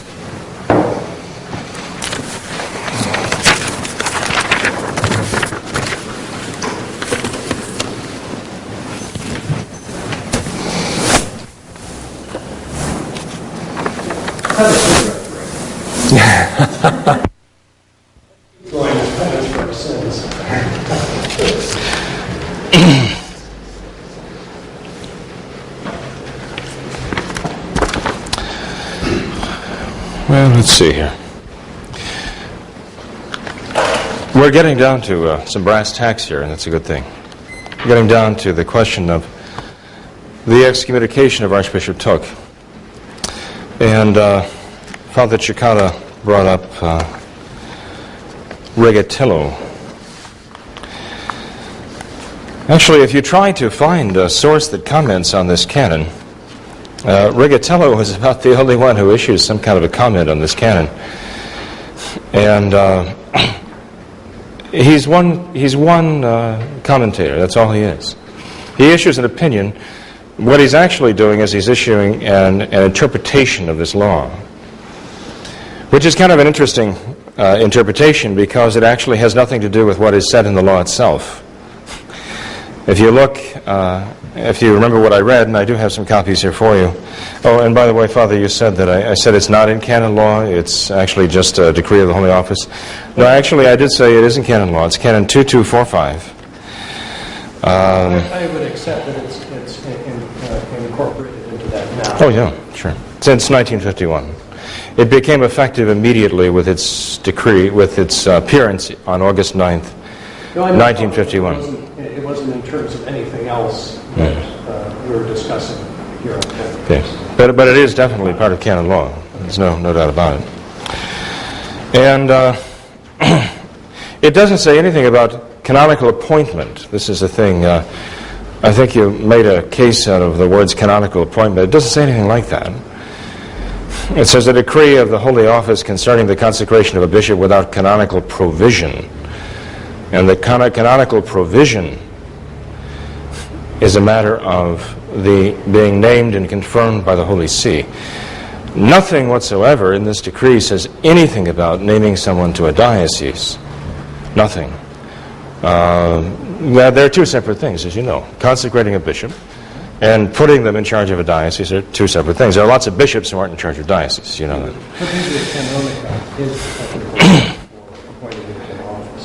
Well, that is not what is said here in the decree. It makes no mention of canonical provision. It says it in the Latin. In the decree itself?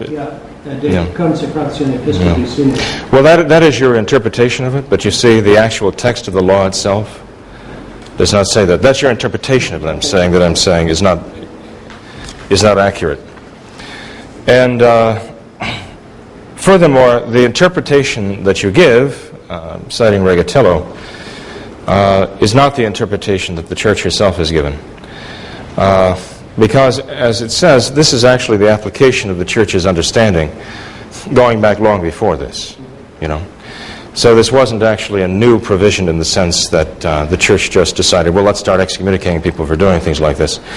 The fact is that the actual practice of the Church throughout the centuries was to excommunicate those who consecrated other bishops unworthily, whether or not they named them in charge of dioceses. Had nothing to do with it. That's the practice of the Church. And actually, I would issue a kind of challenge here, because I know you've interpreted this in a certain way to exclude what Archbishop Thuc did. And I would say I'd very much appreciate it if you could find in the history of the Church from the resurrection or from the birth of our Lord until this moment, where the Roman Catholic Church has ever approved the consecration by a Catholic bishop of a non-Catholic. I would ask you to find one sole instance that could be established historically, that the Catholic Church has ever tolerated this, failed to condemn it in the most severe possible terms. Just one lone instance where the Church, whether or not the bishop was named to a diocese, any example that you can give me, I would appreciate it very much, because I have looked and I have not been able to find a single case where the Church has ever failed to condemn in the most severe possible terms and excommunicated a Catholic bishop who consecrates a non-Catholic to the episcopacy. How horrifying is it? I use the example because most people are lost. It's lost on them to realize how awful that is. But I tend to think that even Bill Clinton would compare favorably as an individual with this Jean Laborie. There's a background on Jean Laborie that you don't know. But there's a background on him. And I would say, from what I know of him, Bill Clinton would compare favorably with him. Some years ago, a Novus Ordo priest in Africa gave Bill Clinton Holy Communion. I'm sure every one of you was outraged and thought, well, doesn't this exactly show you what they're all about? But that does not compare with not only giving Bill Clinton the power of consecrating the Blessed Sacrament, but the power to confer the power to consecrate the Blessed Sacrament. There's absolutely no comparison. And it would be hypocritical to be horrified at the one and to try to, find loopholes in laws and interpretations that will exempt Archbishop Thuc and the evils of what he did. It's just not right. It's not traditional Catholic, period. And I want to point something out, too, by the way, at this point. And that is that when we talk about the rightness or wrongness of refusing people Holy Communion,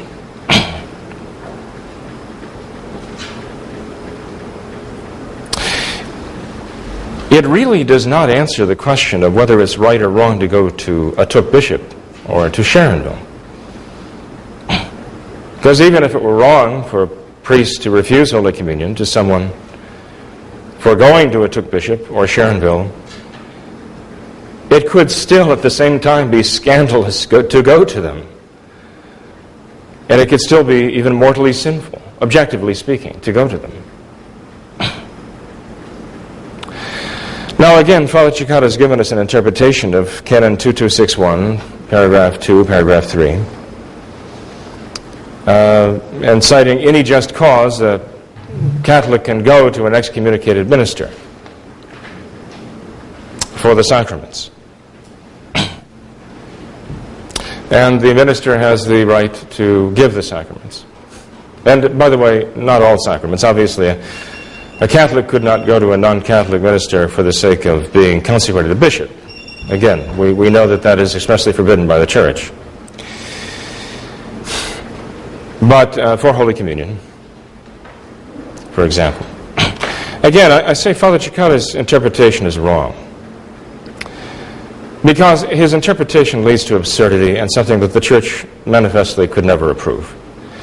When we interpret these canons, we have to interpret them according to the mind of the Church. Anyone who would pick up the Code of United States Law or the Code of Laws of the State of Florida and start interpreting it, apart from the Church, from the interpretation of the Church herself, would be very wrong. We'd say that person would be a crackpot. So we obviously have to interpret the Church's laws in the way that the Church means them, and the Church means how the Church means her laws. She has told us in her history and how she's judged cases throughout the centuries. When I was studying at in Rome at the Angelicum, I visited the North American College. Someone I'd met there. I was invited to lunch, and I went there out of curiosity. And I was informed by a couple of the seminarians at the North American College that the priest from their diocese had just recently defected from the Church and had actually become a Satanist, that he was actually performing the liturgy for the sake of providing what was expected to be the Blessed Sacrament for a satanic group in his diocese. And as shocking as that is, I think you'd find that it's not as rare as we might hope. That certainly wouldn't be the only case.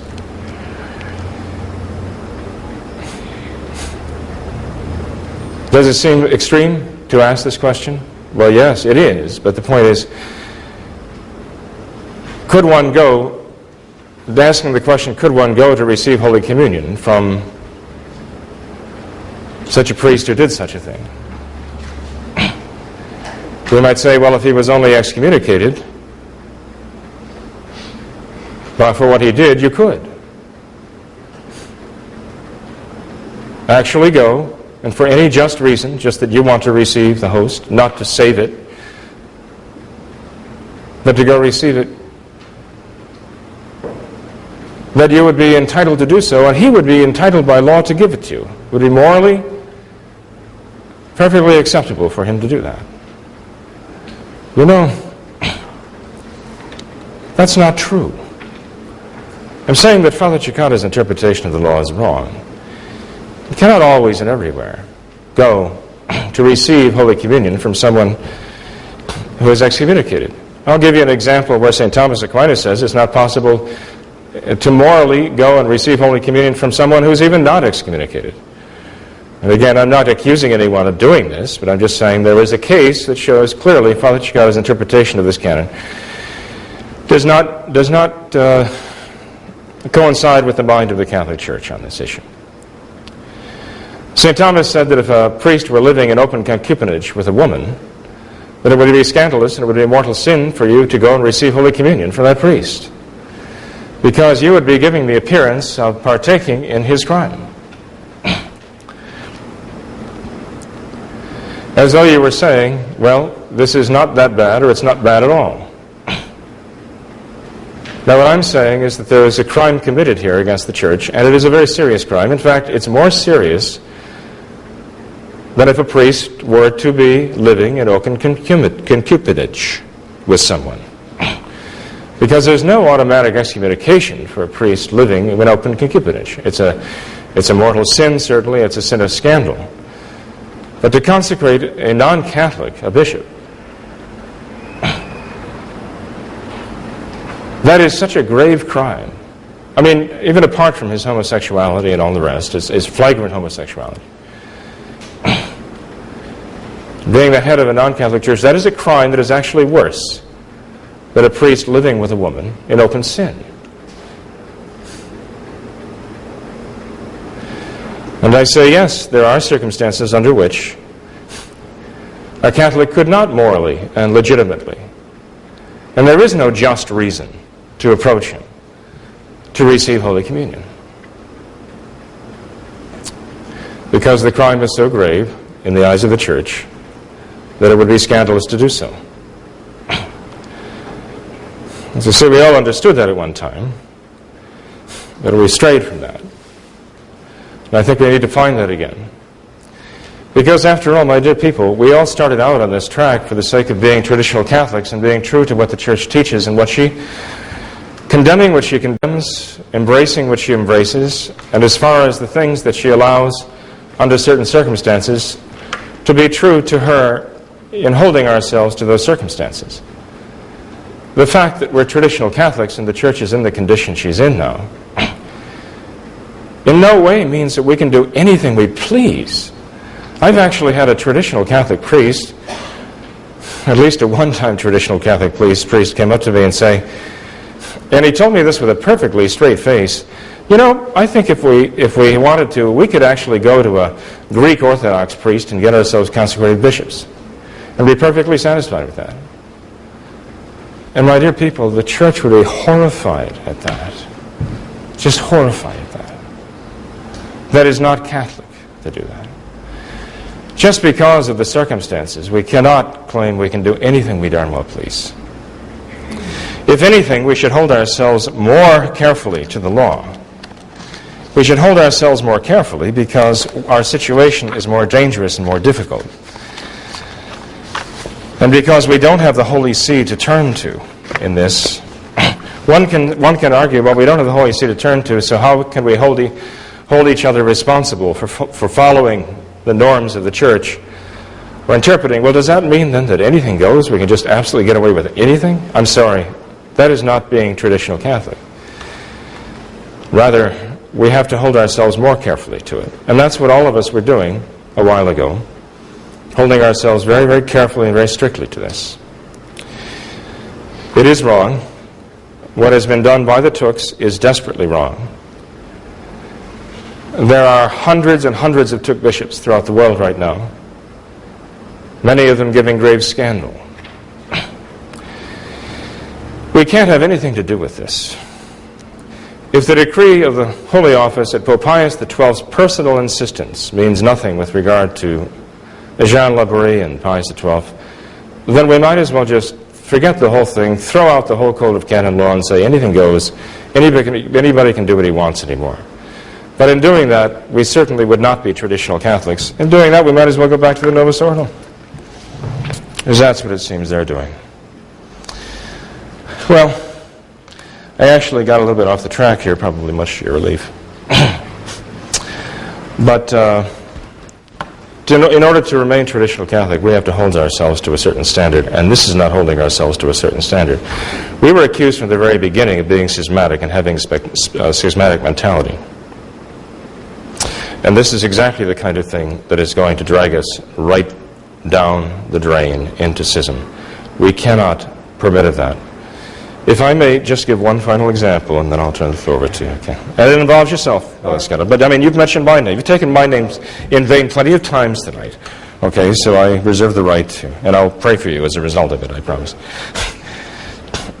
Something dramatically changed. It changed with some of our priests some years ago.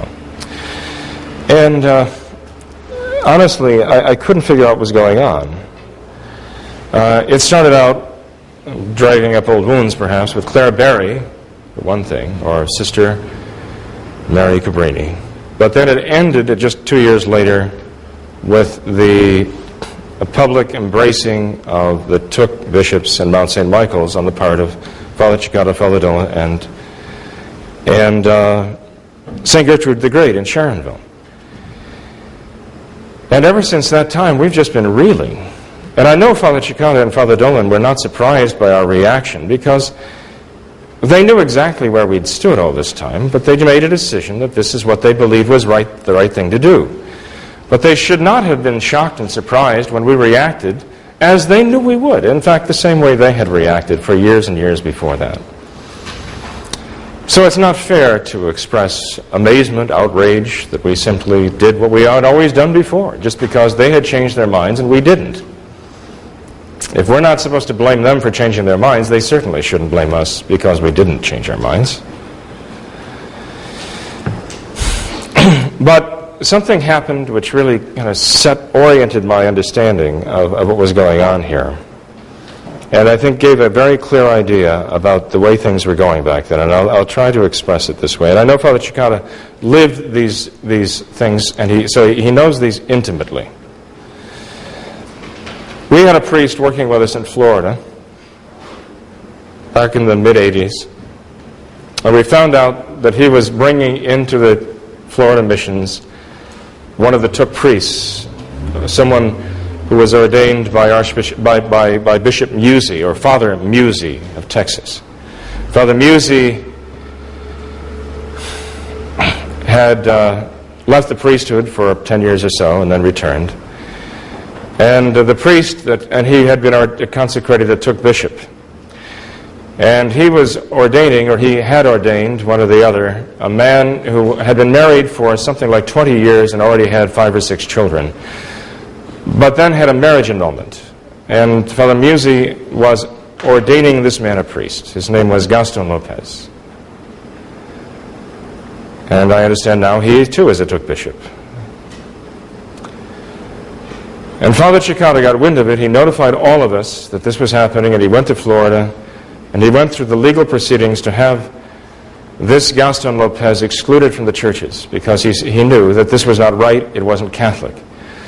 And then Father Cekada traveled around Florida, and he explained to the people in Florida why this could not be, why we could not have a Father Gaston Lopez married, children annulled, ordained by a Thuc bishop, going around saying Mass for the people.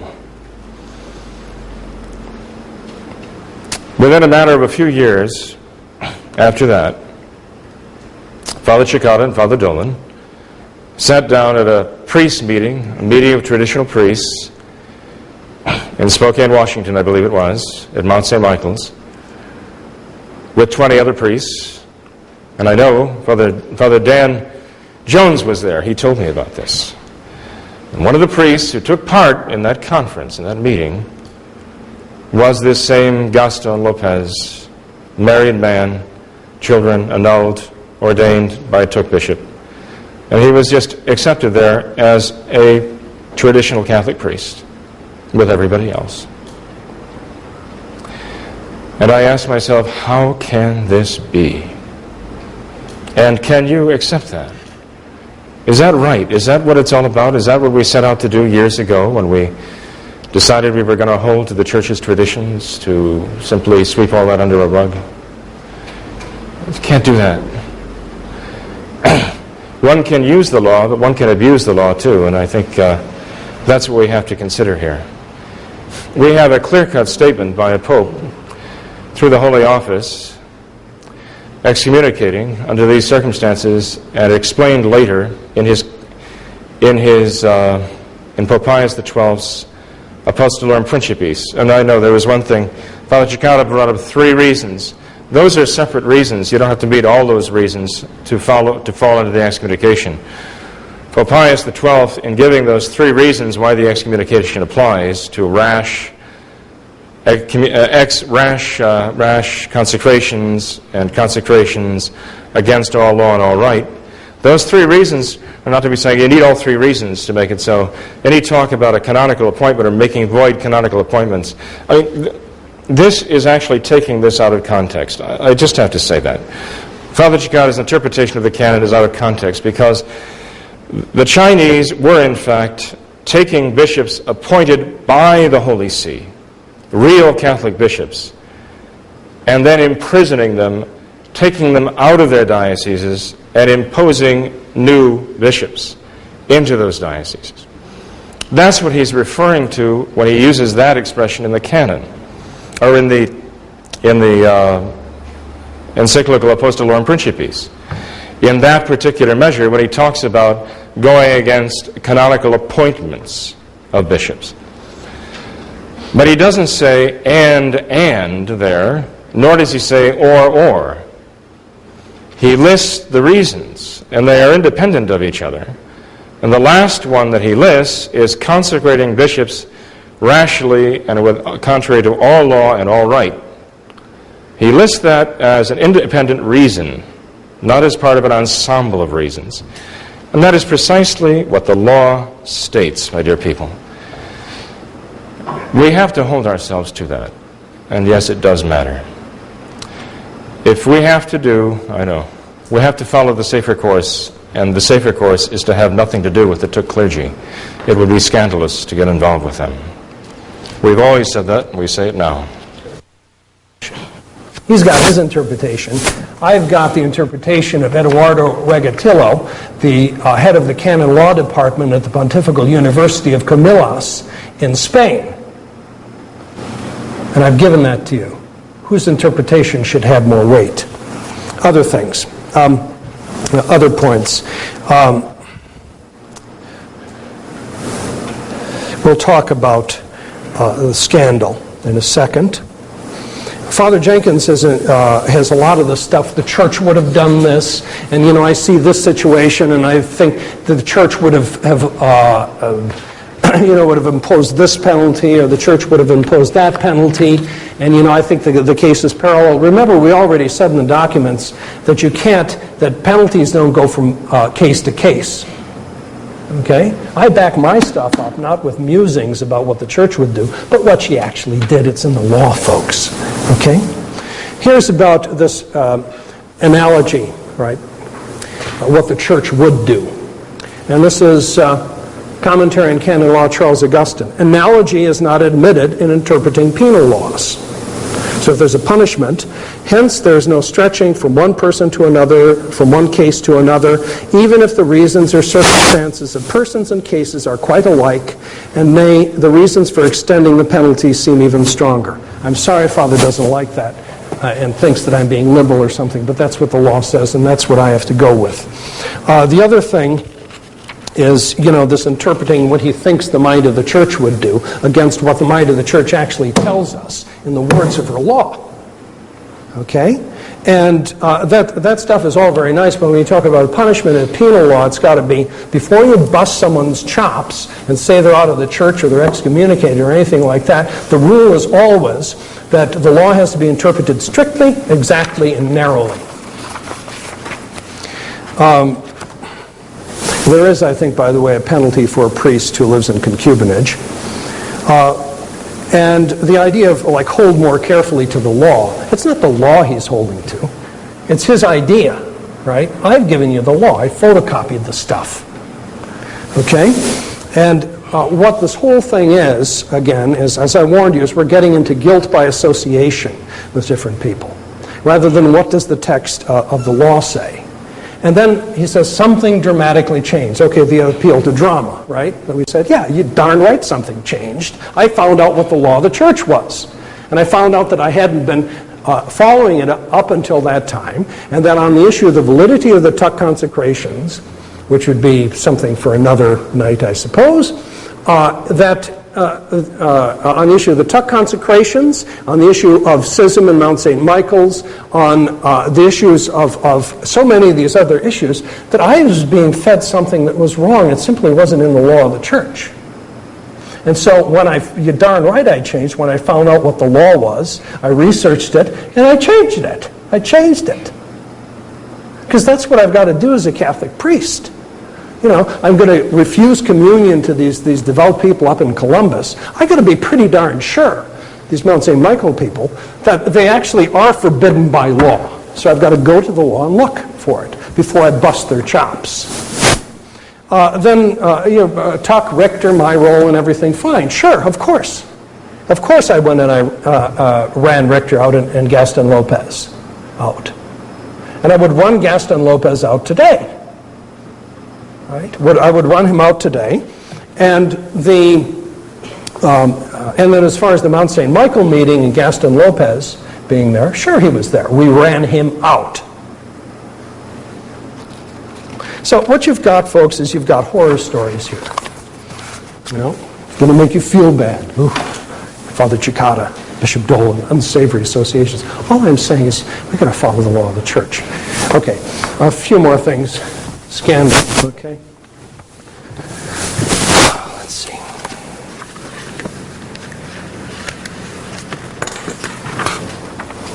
Again, it comes back. Right? We're here because the folks at St. Gertrude's are tainted. And because Emily and Pancho and Mrs. Capetillo, theoretically, are forbidden by law somehow to receive communion because of, we're going to fill the blank in now with scandal. Okay, that's John Labrie on the phone. Here's what the sin of scandal is not. The sin of scandal doesn't mean that I'm shocked. Right? The shock or bewilderment that you get because there's some violation of propriety or common standards. Right? That, you know, Oprah goes on a Twinkie binge. Right? And she flips out afterwards, and that's shock. We see that in scandal. We see that in the supermarkets. That's not what the sin of scandal is. Look at document 14. This is the teaching of the moral theologian Primer. Here's the definition he gives. A scandal is some word or deed, whether of omission or commission, that is, 1, evil in itself, or has the appearance of evil, and provides an occasion of sin for another. So, for scandal to exist, you have to have a deed or word. The word or deed has to be evil, or it has to appear to be evil. One or the other. That's the teaching in Primer. Okay. What is an evil deed? It's a scandal to go to Sharonville. And the Thuc bishops and everyone is a scandal. Okay? What's the evil deed? Identify it in the law of the church, please. Is there a crime against church law? We couldn't come up with one tonight. We got the list in front of you. Some crime against church law. Is it a public sin against the commandment, right, that Emily and Pancho and Mrs. Capetillo commit when they go to Sharonville? Where is that? What commandment is that against? How did that happen? Right? And this renders them forbidden by law to receive communion. Crime against church law, public sin against the commandment, reception of sacraments from a schismatic. Have we demonstrated under 1325 that Bishop Dolan is a schismatic? Who is he? How does he fit in? Or reception of sacraments from someone who is excommunicated. We've shown you what the law of the church is. You know, that's clear. That's clear. Canon 2261. You can receive from someone who's excommunicated. Right. So, where does that fit in? We're shocked, okay, that someone goes over to Sharonville to refuse communion with these people. What you have here is also in document 14. Look at that. It's called passive scandal. Passive scandal, it's on the other page, is taken when it results not from an evil action, but from a good action which is accepted by another person as an occasion of sin. So you see something else that someone does, and you take it as an occasion of sin, even though it's a good action. And you take it as an evil action through one of two things. Ignorance, that's called a scandal of the week, or malice, that's Pharisaic scandal. Ignorance of the weak, you don't know any better. You think something's a sin, it's not. Or malice, Pharisaic scandal, you know better. But you think there's a sin there. I'm going to say there's a sin there. The scandal taken by others at Emily and Pancha and Mrs. Capetillo, receiving the sacraments at St. Gertrude's accordingly, is a passive scandal. It arises only from two things. There's no evil deed. We haven't shown an evil deed that they've committed. So the scandal that's taken is one of two things. It's either out of ignorance. In other words, people think, oh, this association and everything, oh, there's something wrong with that. But people have been indoctrinated to think that we are tainted. Okay? But you end up in that way because of the distortions of church law. The bust-your-chops view of church law. You know? And you view Emily and Pancho and Mrs. Capetillo's act as evil and unacceptable. That's through ignorance, that's scandal of the week. The other type of scandal that's taken at this is malice, is out of malice. Primer talks about that too. The clergy who cannot identify the laws, who cannot identify specific commandments that are evil or that appear to be evil,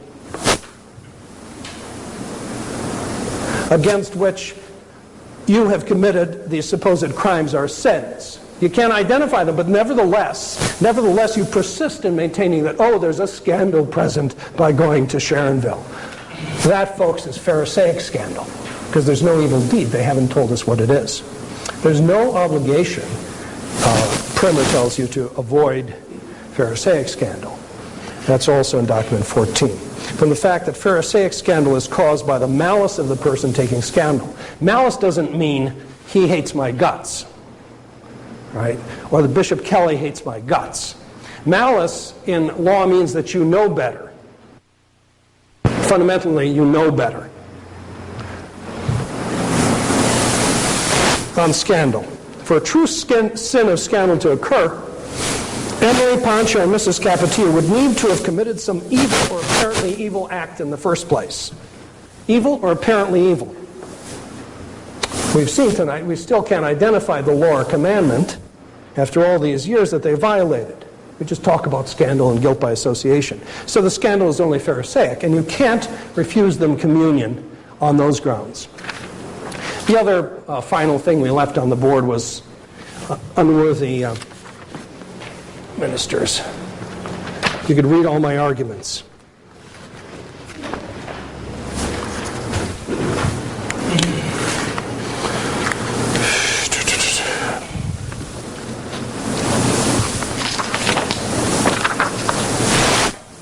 This maintains that you're to be refused communion if you're forbidden by law because Archbishop Thuc, 25 years ago or something, conferred orders on some unworthy men.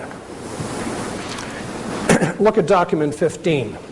This is the general principle on ordaining unworthy men. And here's what happens to you. This is Canon 2364. A minister who dares to administer sacraments to persons who are forbidden either by divine or ecclesiastical law, to receive a sacrament, that would cover a non-Catholic, right? Or someone who's unqualified, divine or ecclesiastical law, certainly covers what we're talking about. This is pink, by the way, in honor of John Laborie, okay? So I knew that would come up. It always does, as if that's the major issue of law here, right?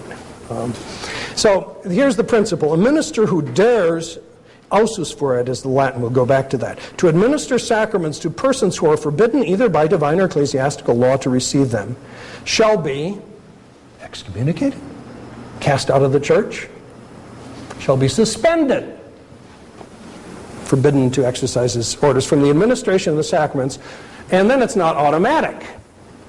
It's for a time to be determined in the prudent discretion of the ordinary. So the head of the diocese has to step in and issue a decree, so it's not automatic, and shall be punished by other penalties according to the gravity of the fault, without prejudice to the special penalties mentioned by law, certain crimes of this class. Okay, so it's suspension, and it has to be imposed. It's not automatic. Now, let's look at some of the points in this. Okay, I said that dares to do something. Osus for it. Look at document 16. This is also a canon which helps us to interpret other canons. I know law sometimes this seems really dull, but this is the heart of the problem here, the heart of the issue, forbidden by law. If the law contains the words presumpsor ausus for it, etc., or other similar expressions which require full knowledge and deliberation, any diminution of imputability on the part of either the intellect or the will exempts from the penalties late sententiae. Those are automatic penalties. And then in the last case, even affected ignorance of fact probably excuses. And that's the canonist Buscaron who says that. So all we have is maybe Father Barbara thinks that somehow Thuc knew in advance of the Rainbow Coalition type friend, John Laborie, in 1977, okay?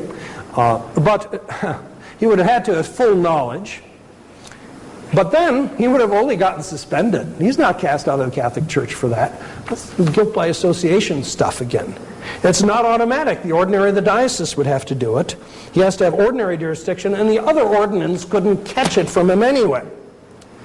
So Catholics do not become forbidden by law from receiving Holy Communion if they have received sacraments from other clergy who somewhere 25 years ago, before these kids were born, clergy somewhere in their line of apostolic succession who descend from a bishop who could have been subject to suspension for having ordained someone unworthy. If the bishop had had full knowledge, and if that bishop's ordinary had bothered to issue a suspension against him. So if there's somewhere in the law that provides otherwise for this, I'd certainly like to know that. So, on those grounds, Father Jenkins, I do not think simply, he has no grounds whatsoever for refusing them communion. And then I think we covered, since you hit the Thuc validity thing, may I do just a little bit on that? You give me a few minutes. Yeah, take a shot at it. You could take a shot at it. Okay. All right.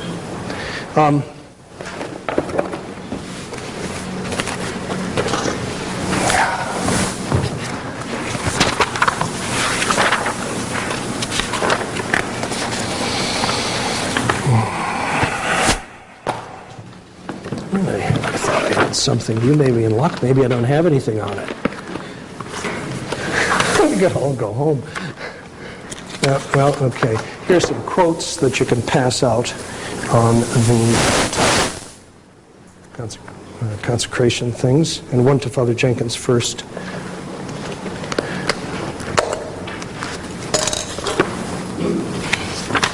And then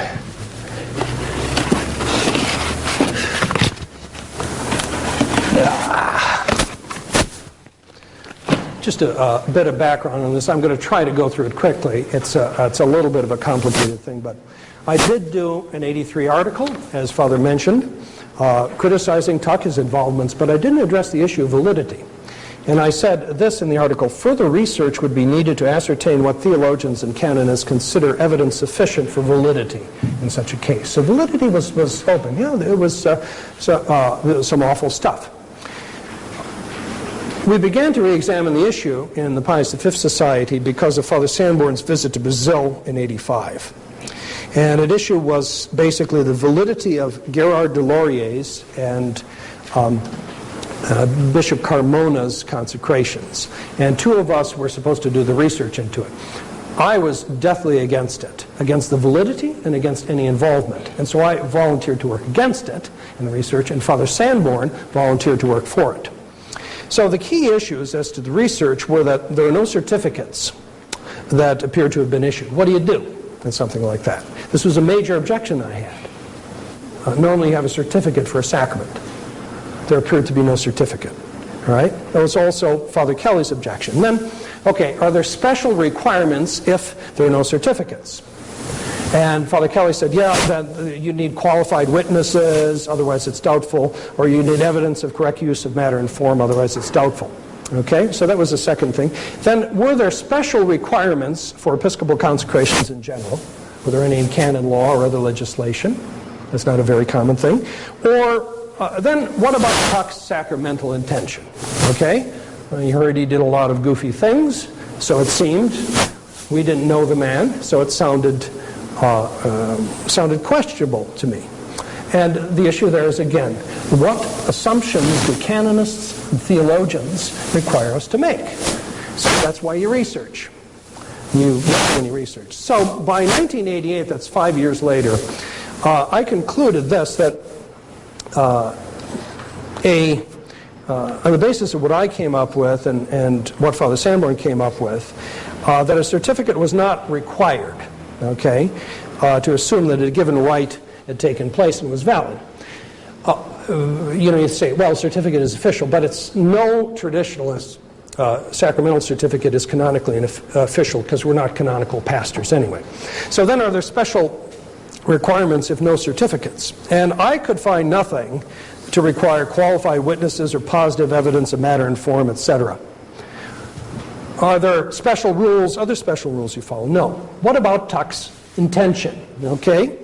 A discussion of that. I came to the conclusion, based on what Leo XIII said about sacramental intention, and the stuff that Father Sanborn had found, that there's no justification for attacking Thuc's sacramental intention under any accepted principle of moral theology.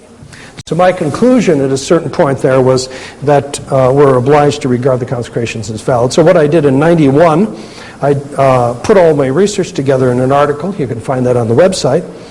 And that's the point. We change our positions because we learn and we discover other facts. And also, I discovered that Thuc did issue a consecration certificate, in fact. And Father Kelly, remember, he is the absence of the certificate. I remember him at the meetings as the principle to impugn the validity of the Thuc consecrations. Oh, you don't have a certificate, it's not official proof. You have to all this rigmarole and witnesses as to matter and form. No one says that, okay? Though it's a whole canonical rigmarole that you go through for an ecclesiastical trial, maybe, right?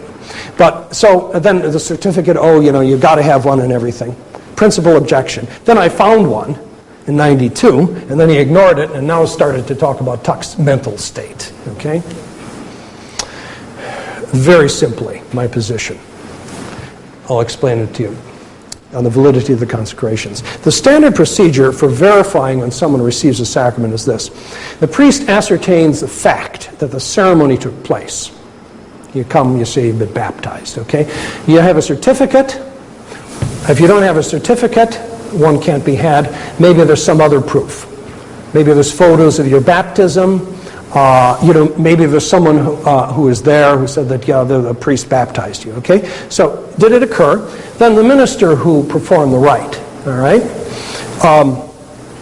Was he a validly ordained Catholic priest? Was a Catholic priest do it? Right? So you ask the recipient or the parents. And they'll tell you, oh yeah, okay, sure, he was. And the rite used, did they use the traditional rite?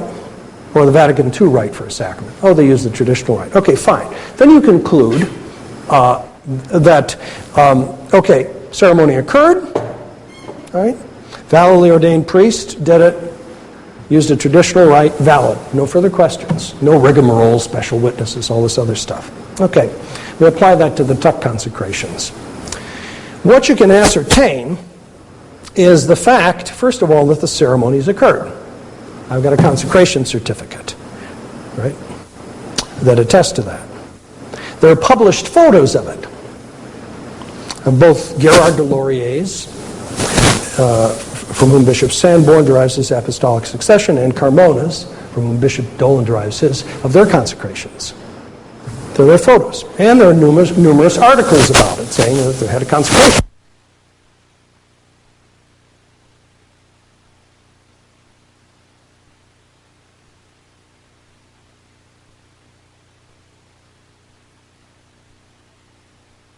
from all this stuff, certificate, photos, etc. Then you have a minister who performed the rite, Thuc, okay? Validly consecrated Catholic bishop. And then the rite used. What rite did they use, okay? And you find out that they used the rite of episcopal consecration in the 1908 Roman Pontifical. And you know that from info I'm going to give you. There are captions published with photos of the ceremony stating that he used it. There's an interview conducted under oath with Hiller, Dr. Hiller, who was one of the men who was present, a sworn affidavit from another fellow, Heller, who said that Thuc used the Roman Pontifical. There was a published interview with Gerard Delorier saying that the old Pontifical was used for it, and then a second interview that Father Collins, I think, did with him, and Gerard again said that it was the traditional Pontifical. If you knew Gerard, he was a very devout, faithful, traditional Catholic priest, right? And, not an unreliable man. So you conclude then, so you have the fact of the ceremony, you know what rite was used, and you know that Thuc was a valid bishop.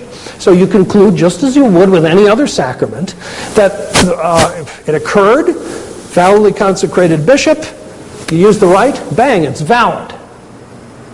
And that's the presumption. You have to conclude that. Thereafter, then in canon law and moral theology, validity is presumed and invalidity must be proven, as Father Jenkins correctly asserts. Look at the quotes on C. I think it's C. Yeah, the salmon-colored page. Generally in canon law, what we've just said about presuming validity and proving invalidity, this, the canonist Wanenmaker says, is the queen of presumptions which holds that the act or contract is valid until invalidity is proved.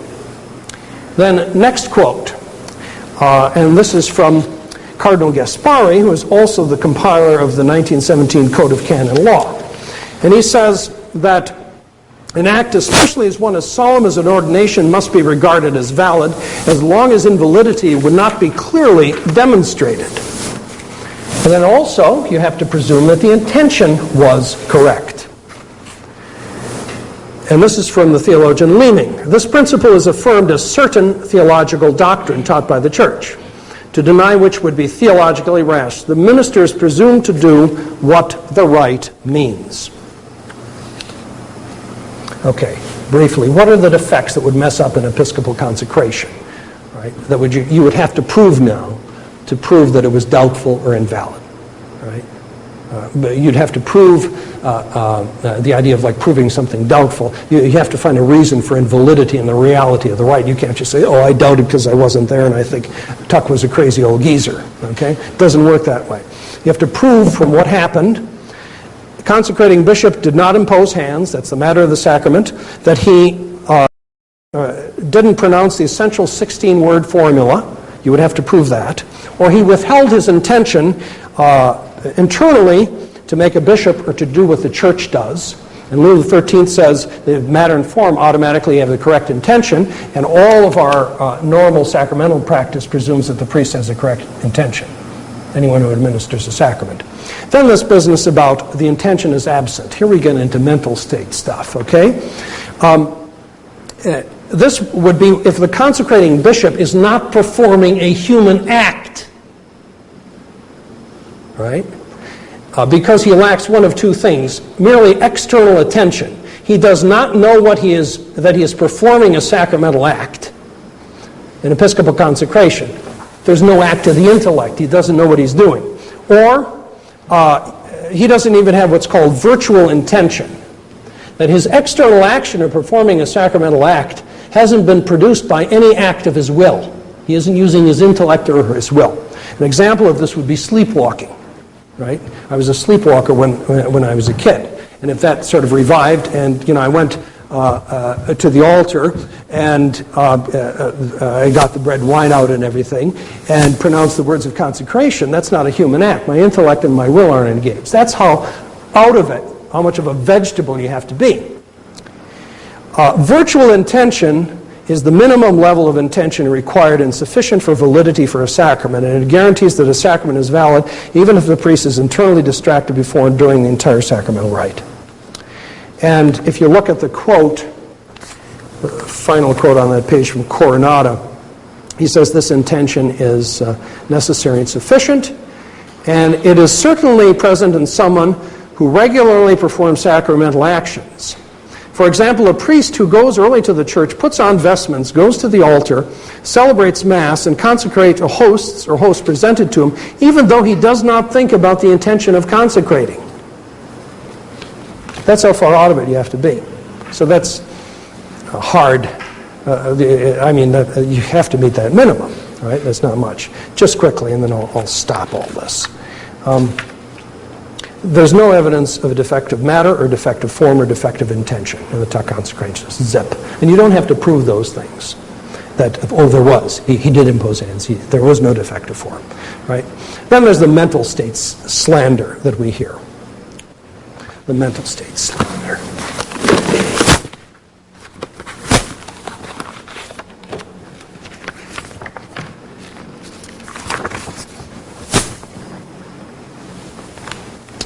Pass those out quickly, okay?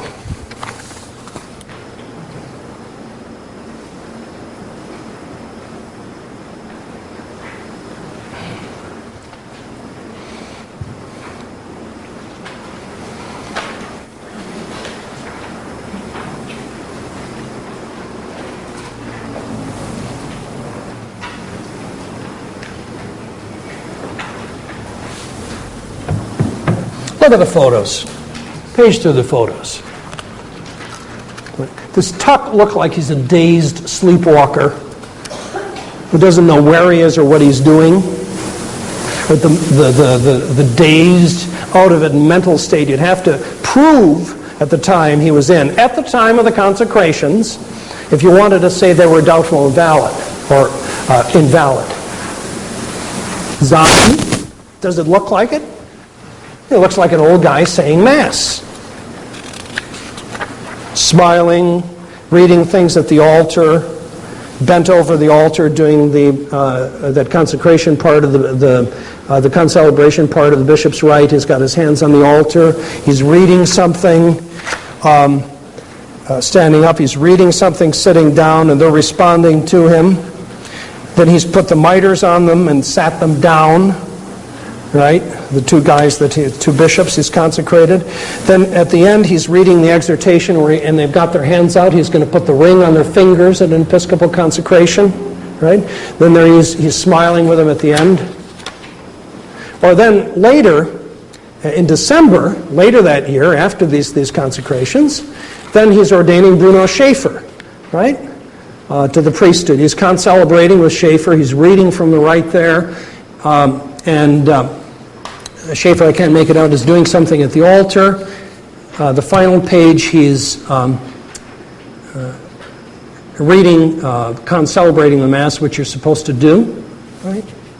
So, you look at those pictures. Good grief. You can't say that he didn't have the mental state, he didn't know who he was or what he was doing. That's what it would take. That's what it would take. And that's what people believe because of these horror stories. And then that are exaggerated by our friends, especially by Bishop Kelly. It's, all this drama about Thuc, right? It doesn't take much to administer a sacrament in the way of intention, right? Then he gave a public conference the next year for Trento in either Guadalajara or one other Mexican city. He gave a public conference in French on the vacancy of the apostolic see for Trento. And I know two fellows who were there, and one of them heard him. He understood French, Father Madrigal, and he decided right away to go to the seminary because of that. So, this isn't like, it's only because people didn't know him over here. Then the other thing is, that we've got to look at is this.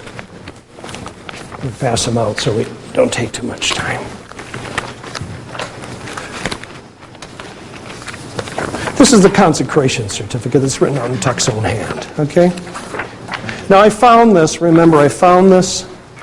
actually Bishop Pivarunas had it. I could have almost killed him because I had gone through all this research on what you do when you don't have a consecration certificate, and he mentioned to me, I had it. Oh, sorry. Okay, sorry, Father. So here's the consecration certificate, okay? Look at it. Look at the handwriting. He wrote it out by hand, okay? It's firm, and it's clear. He wrote the thing in Latin, okay? And here's the translation. We, Peter Martin Nodin, Thuc, titular Archbishop of Bulla Regia, give notice to the following to all, that on the 17th day of the month of October in the year 1981, we confer the episcopal rank of the Catholic Church on Father Moses Carmona Rivera, with all rights pertaining to said rank, given on the 18th day of the month of October. Hey, the next day after the consecration, right? Right? The crazy man who didn't know what he was doing, okay? With a signature, and then he says the eyewitnesses were Dr. Hiller and Dr. Heller, and he had them sign. So, is this the work of a confused madman or a sleepwalker and a mitre who couldn't manage the tiny bit of awareness, that distracted priest who talked about going to the altar? A tiny bit of awareness the theologians say is necessary and sufficient to confer a valid sacrament. Then there's other stuff that's in this folder too. Because there's, it's sort of smeared, but there's a letter that he wrote to Bishop Carmona thanking him for New Year's greetings. And then a document on the vacancy of the Holy See. This is on the third page, right? An automaton. This is written out in Latin in his own hand. You have to know what you're doing and who you are, and you can convey a sacrament validly. So this long document proclaiming the vacancy of the Holy See. And it's coherent, and it's in Latin. And so the conclusion, folks, is this, that anyone who is capable of all this possessed the requisite mental state to confer a valid sacrament. And a priest who says otherwise either doesn't know the rules of sacramental theology, the principles, or he's dishonest in his heart because he knows what they are and he won't admit it. He won't admit it. And that's the thing I tell you that I fear. Because when I came up in 1985 against the Father Sanborn, we had this big discussion at Oyster Bay, and he presented all this evidence that was convincing about the validity of the Thuc consecrations and what you have to do, how you have to regard his intention as valid. He had this quote from Leo the 13th that said that when correct matter and form are used, the Church automatically, for that reason, presumes the correct intention. Okay, it was something like that, and this was quite convincing. And so I thought, boy, So I went up and I talked with Father Kelly in my room, and we sat down, and I said, he's got all this stuff, and then I said, then there's this Leo the 13th thing, and he said to me, we can't say they're valid because some of our priests would want to get involved with them. And that is what I fear. And that is what I fear is going on. So, anyway, I've told you the standard procedure to verify the reception of a sacrament. Fact, the minister, the rite used. We have certificate in Thuc's hand, photos, minister, real bishop. We conclude it's valid. Law presumes then it is valid. Invalidity has to be proven. The canonists say so. You have invalidating defects that are possible in the matter, form, or withholding your intention, or an absent intention when you have no idea of what you're doing and can make no act of the will. But for the Thuc consecrations, there's no evidence of any of this stuff. And as far as the mental state, folks, come on. Unable to form a sacramental intention, right? That's nonsense.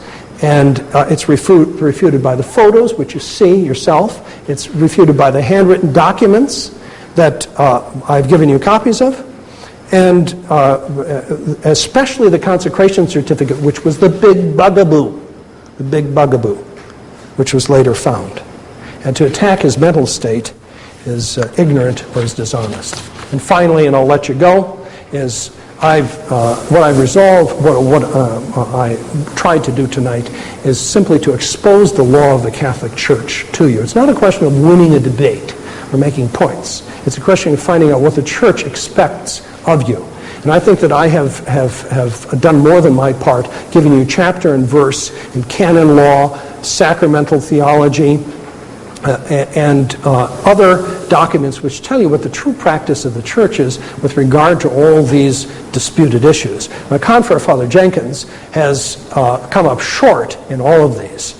And I say that not to rub it in, but to point out that it may be time for him to reconsider his position as I reconsidered some of my positions. And as far as the reception of Holy Communion over here for Pancho and for Emily, and indeed anyone else who goes to St. Gertrude the Great, on the basis of the law, and I've got it on my side, I say to Father Jenkins, like Reagan did to Gorbachev, when it comes to your communion rail, bring down the wall.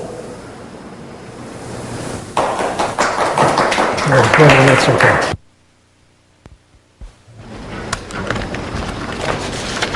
Well, thank you, Father. Well, we I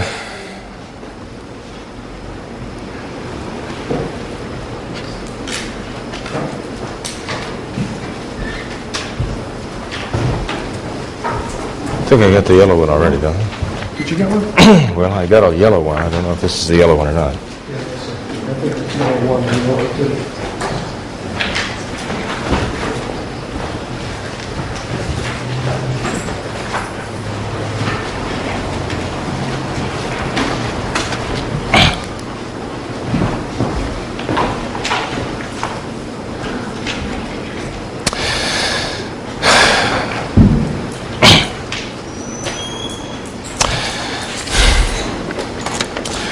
Well, in the first place, I realize, or can be. But the problem is that a quantity of papers can also mask some serious defects. And again, I'm afraid that's what we're dealing with here. Because all of these citations can be like a blizzard which can obscure the basic facts.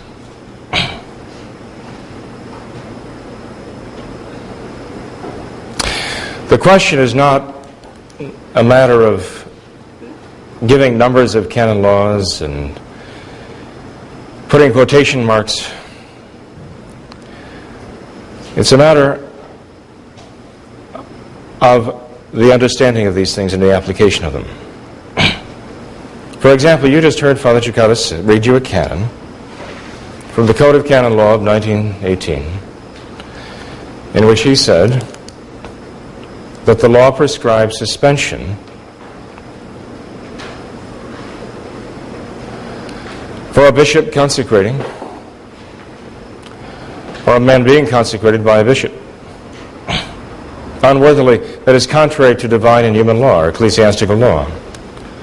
Someone who would be consecrated contrary to divine law would be someone who was not a Catholic. So it's not even just a violation of church law, it's a violation of God's law to consecrate a non-Catholic. It goes far beyond merely ecclesiastical or human law. And I was amazed to hear Father Cekada read that to you, because that is what the old law said. But it was precisely for that reason that Pope Pius XII issued his decree through the Holy Office of April 9th, 1951, giving the new canon, Canon 2245, which supersedes that law and says that a bishop who would consecrate another is automatically excommunicated in a manner most specially reserved to the Holy See. So it is absolutely false to say, it is misleading to say, to read the old canon and to say this is what is the law of the church. It was, but it is not any longer. And I do believe that there is a lot of papers and all, I mean numbers and all, quotations and all, there's a lot of it's deceptive. And I don't mean that Father Cekada is attempting to be deceptive, but I think what you have there is deceptive. In the same way as the canon you quoted had been preempted by this, and this is the new law that is in force now, Father Cekada. But if we go back and we even look at the old law and ask, well, why was there a suspension leveled, even by the old law, before the excommunication was put into effect? Well, again, for various legal reasons, obvious legal reasons. This doesn't mean, as Father Cekada seems to imply, that that's all the Church did in the case of a man ordaining and consecrating when he shouldn't have. The Church did in her past history, and that's what we have to go on in the interpretation of her laws. It's not a matter of saying, well, what would the Church do? What would the Church do? I didn't use that expression. Father Cekada is the first one to use that expression. He put it in my mouth. I just said we have to go back and see how the Church herself applied her own laws to understand what the law means. That's all I said. And we find that what happened in the past was that if a bishop would consecrate another bishop, there would be an immediate suspension by law, which means that neither one of them could exercise any of the holy orders that had been or supposedly had been given.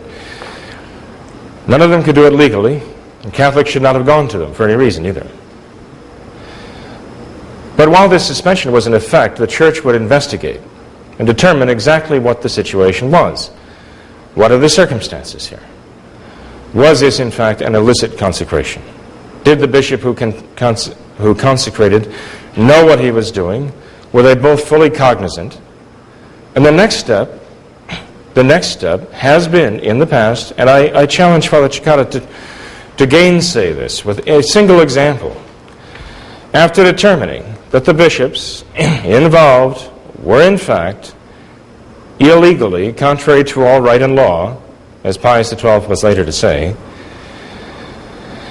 and after determining that they knew exactly what they were doing and they had full use of their faculties to be responsible, and therefore guilty, the Church would determine whether they were pertinacious or whether they would back down, so to speak, and would repent what they had done, or if they would then insist that the consecrations they had done were perfectly fine and stick by them and not repent of them. In that case, my dear people, I'm telling you, if you look back on the history of the Church, and I ask for a single contrary example, the Church excommunicated. In fact, what she would have done then, and what she did do, and I would say what she would have done in the past, not in the future, I'm talking about what she actually did do, she issued an excommunication ferende sententiae, meaning that after it was duly investigated, the Church issued a direct excommunication by name of the individuals involved after her investigations. The Church evidently found that to be inadequate because she introduced here in 1951 an automatic excommunication which superseded that whole process and just said, no, from now on, if you do this, you are excommunicated on the spot just for doing it. That is the current law of the Roman Catholic Church. And it doesn't help to quote an earlier canon. It is not above board, to put it that way. This is what we're dealing with. We're dealing with this current law which demands an automatic excommunication in the most severe possible way for doing certain things. And those certain things Archbishop Thuc, in fact, did. It's simply a matter of fact. If it doesn't apply there, it can't apply anywhere. Now, my dear people, Father Cekada really hasn't responded. I know he's said a great deal, but he hasn't responded to the fundamental points that I've made.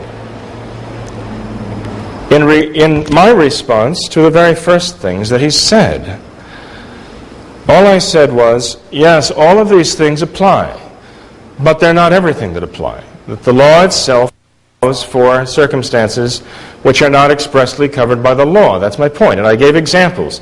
Father Cekada simply ignored that and goes on and on, tells you he hasn't said anything, Father Jenkins hasn't said anything, Father Jenkins hasn't said anything. I said something. He just chooses to kind of talk right over it. But I did. I gave practical examples when he himself would deny Holy Communion that don't apply to anything that he said here.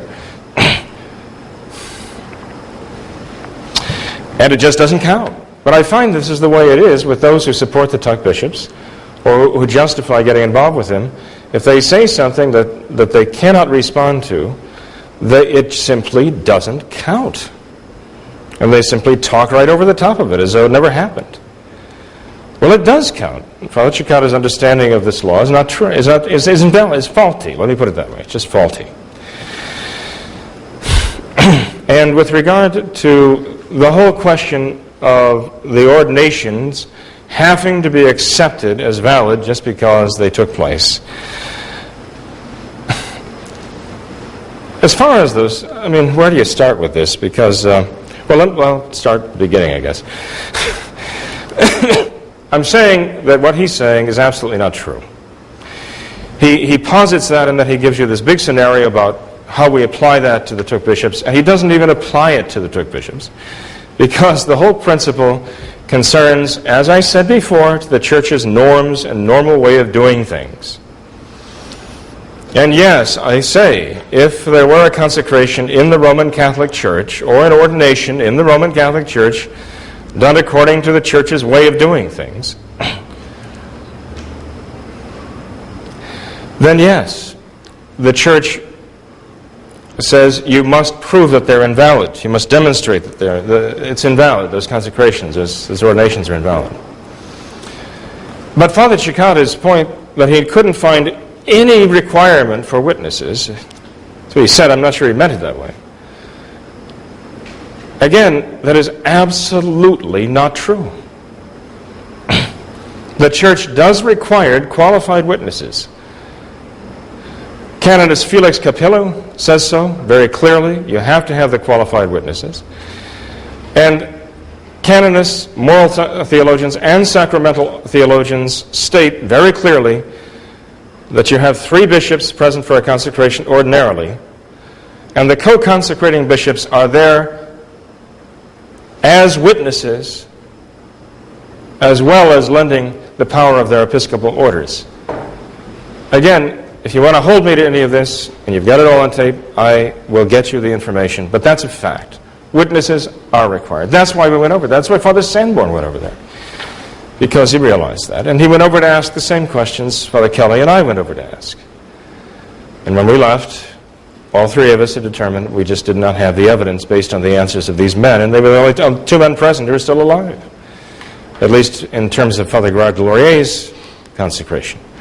So again, we're running roughshod over all these points as though they don't count. They do count.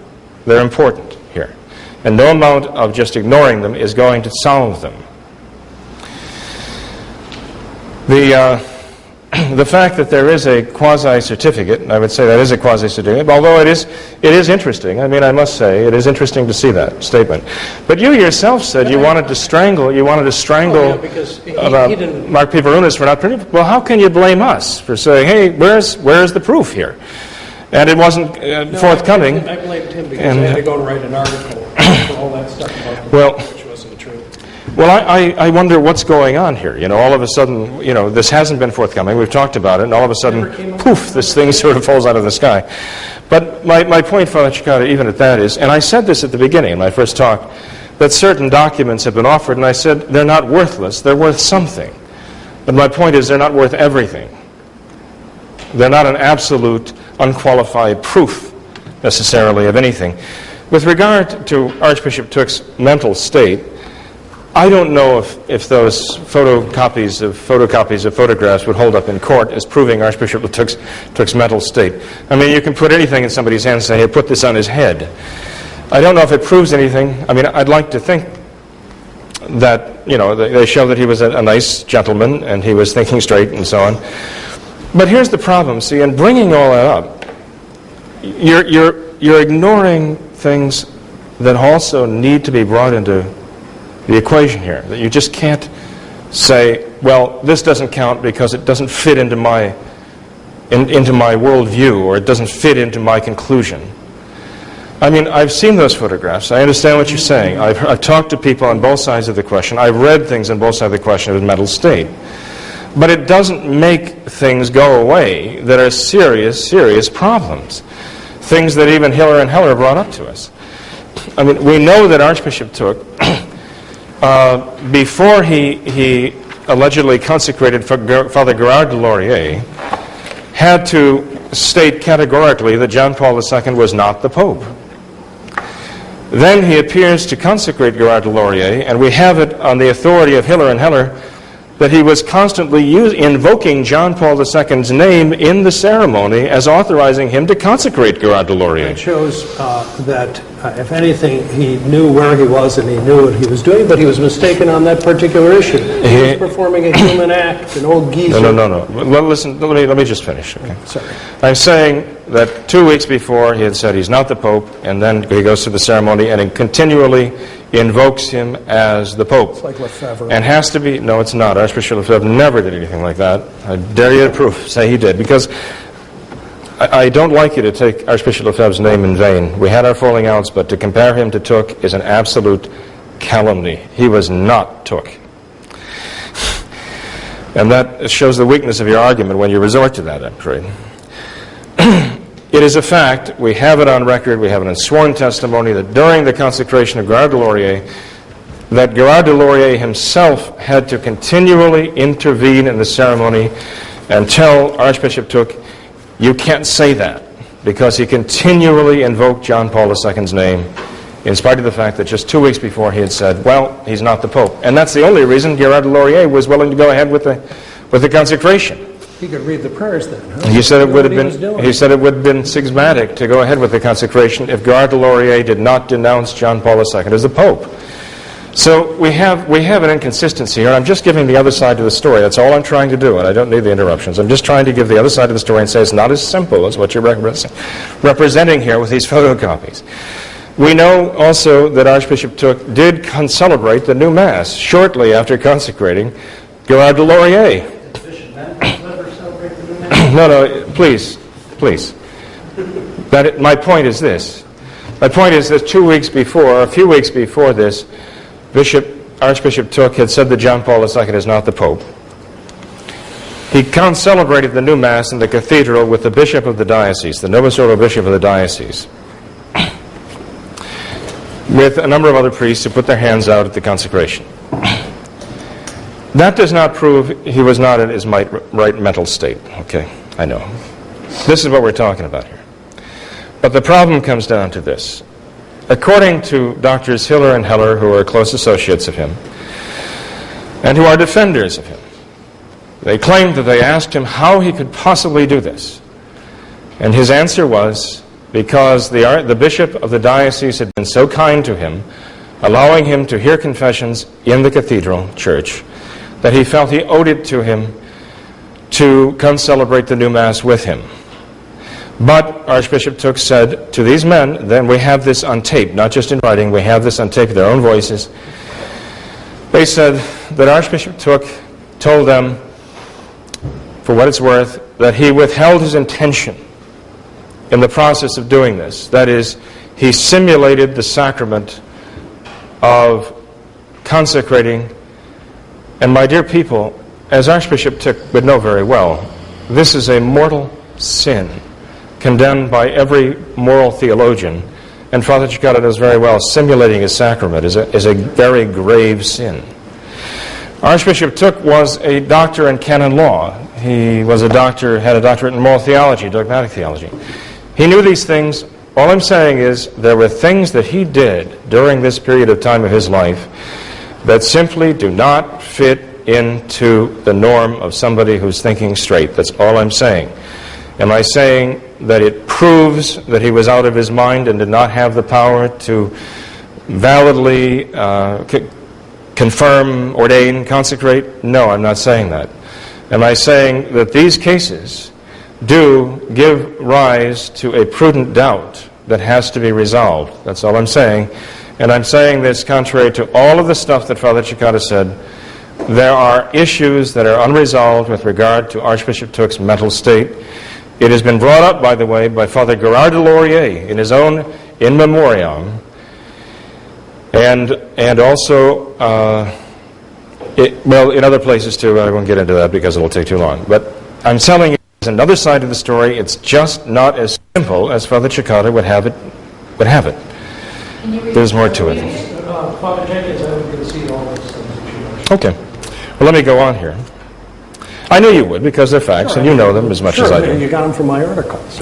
Well, no, we got them straight from the horse's mouth. We got them from, we got them from your article. We also got them from Hiller and Hiller. Yeah, that's fine. Okay, sure. Yeah. I knew it. Well, that's fine. I didn't think you didn't, by the way. I knew you knew it. And I know you still knew it. That's why I'm trying to bring up the other side of the question, see. And there is another side. There were things that Archbishop Thuc did that were a problem, and that involve his mental state. Do they prove he was not in the right mental state? No. You might ask, well, why am I so concerned about these things? Well, not only because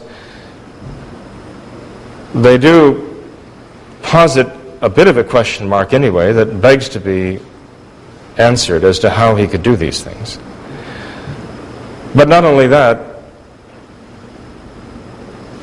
Archbishop Thuc committed some extremely serious crimes. In fact, some of the most serious crimes against the Church that a man can commit.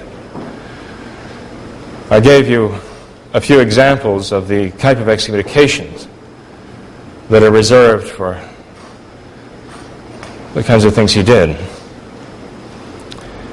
And the only way to find him innocent of these things is to find that he wasn't mentally responsible. And so those who question his mental acuity are actually also in the very process trying to find a way to absolve him of guilt. And I would much rather think that he was not committing these crimes with full possession of his powers, for his sake anyway, than that he knew exactly what he was doing, as we were told by Dr. Hiller, by Dr. Heller, by Father Barbara, and others. Again, there are two sides to this question here, and both of them need to be looked at. Neither of them can simply be brushed aside as though it didn't count. Now, one who would look at these photographs and say, look at the photographs, doesn't he look wonderful? And doesn't he look sharp, and so on? One could use the same approach and say, well, look at what he did. Doesn't that tell you something too? Appearances, his actions speak also, and they must also be taken seriously, what those mean. I'm just saying if the one applies, the other has to apply too. That's all, in all fairness.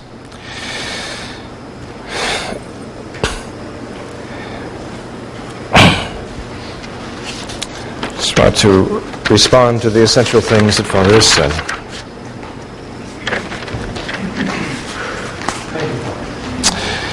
With regard to evasiveness, I actually think if anybody goes back and watches the tape, that they'll see that you yourself, by repeating, you're basically repeating the same things over and over again, and not really responding directly to the points that I made. I think that's what people will find if they look at it again in an objective way. It is not a matter of guilt by association, Father. It really isn't. It's a matter of what is right and what is wrong here. It's a matter of whether what Archbishop Thuc did was gravely, gravely, seriously wrong. And I believe you would say, yes, objectively speaking, it is gravely, gravely wrong. I think we can agree on that. It constitutes a grave crime against the Church herself, for which the Church has historically excommunicated in the most serious possible way. I tend to think we'd agree on that point.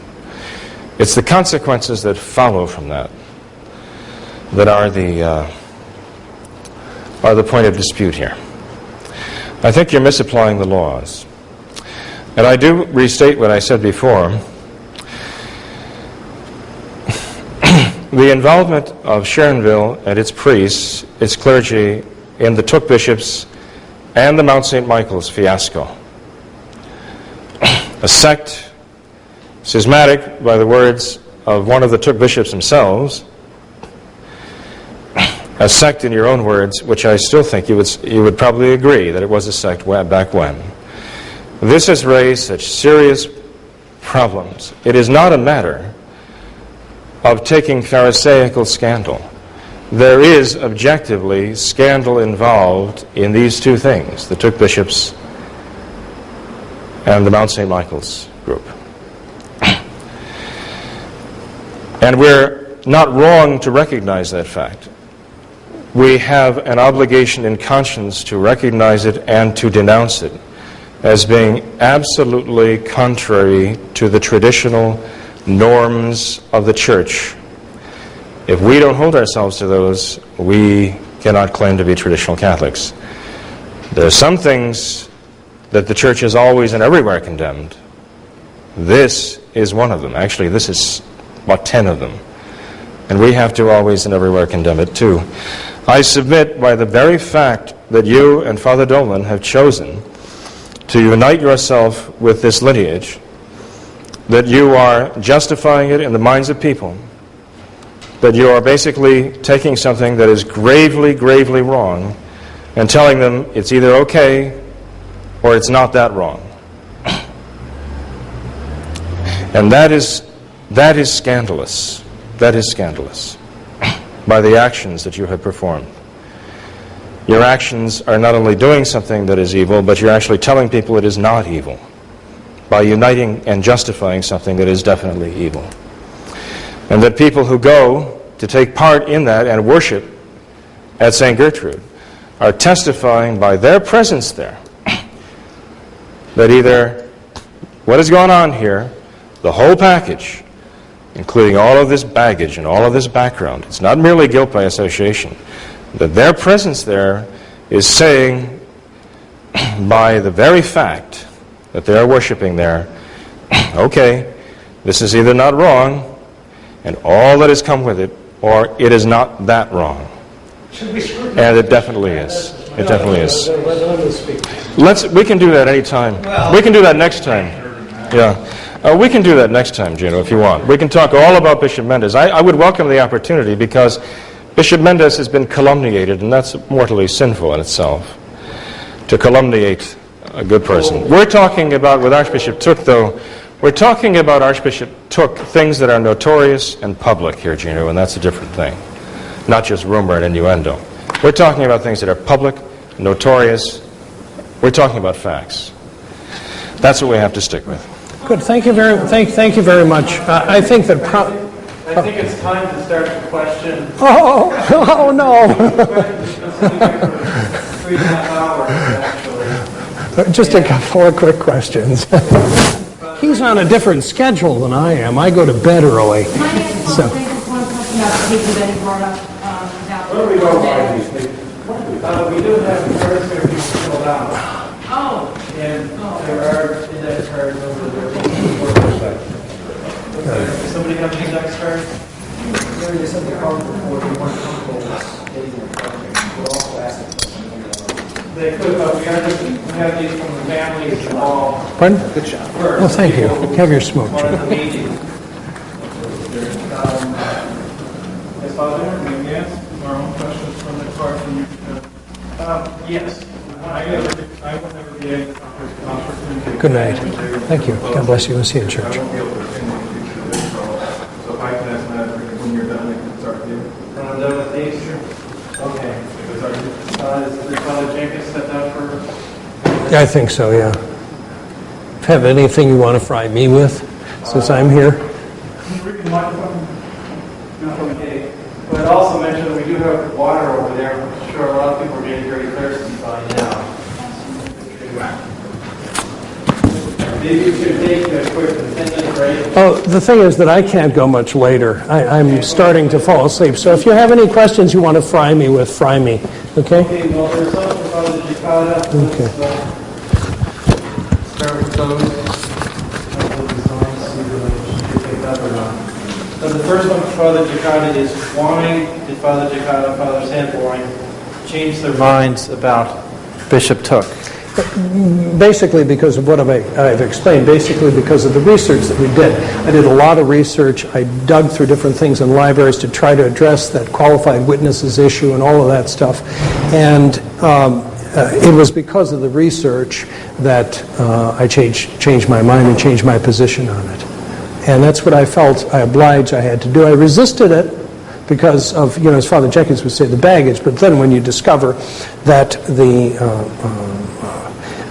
you discover actually what the teaching of the church is about these different crimes and everything, and how they really don't go from person to person, and that you're not approving of absolutely everything bad anyone did. That's not real cooperation in sin. When you cooperate in sin, you're there in the act. To cooperate, say, with the John Labourian company, since he's the most egregious example, such that you could be refused communion. Pancho, for instance, would have had to have been one of the bishop co-consecrators with it, because the canon law says very clearly, and that's also on the stuff that I gave you, that you're not a cooperator. You're not really a cooperator, even if you approve of it after the fact. I can show you that. It's from Aronac, and it's not a.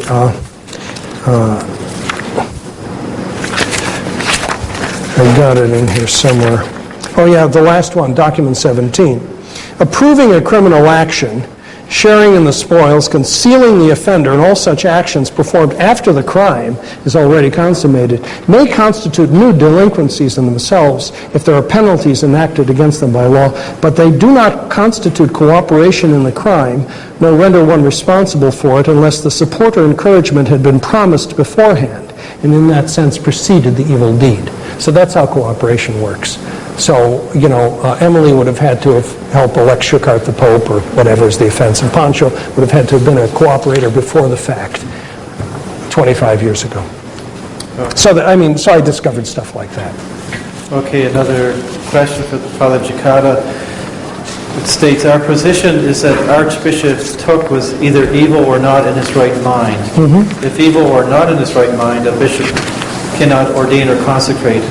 What is it that supports your position in having aligned yourself with Thuc?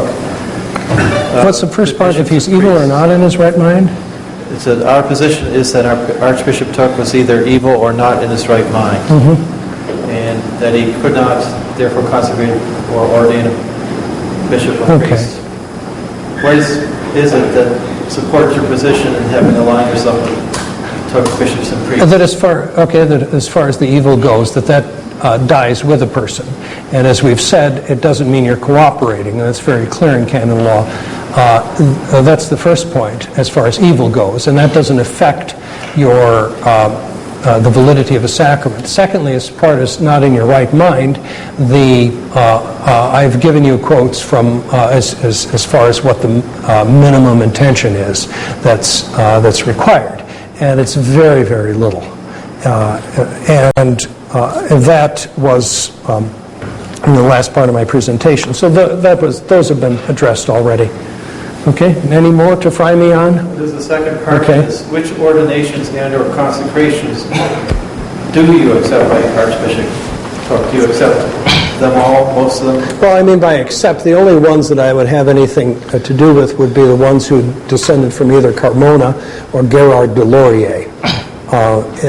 Because they actually were worthy candidates. Carmona, initially, on the basis of some documents, he had a bad impression of him, but then he read about him, and this man was really persecuted for the faith. And as far as like Musey, we mentioned nutty old George Musey, right? And who I met when he was acting as a layman and running a restaurant. And a priest who had been away from the priesthood for many years. The story behind that is you got to understand the situation in some places in Mexico.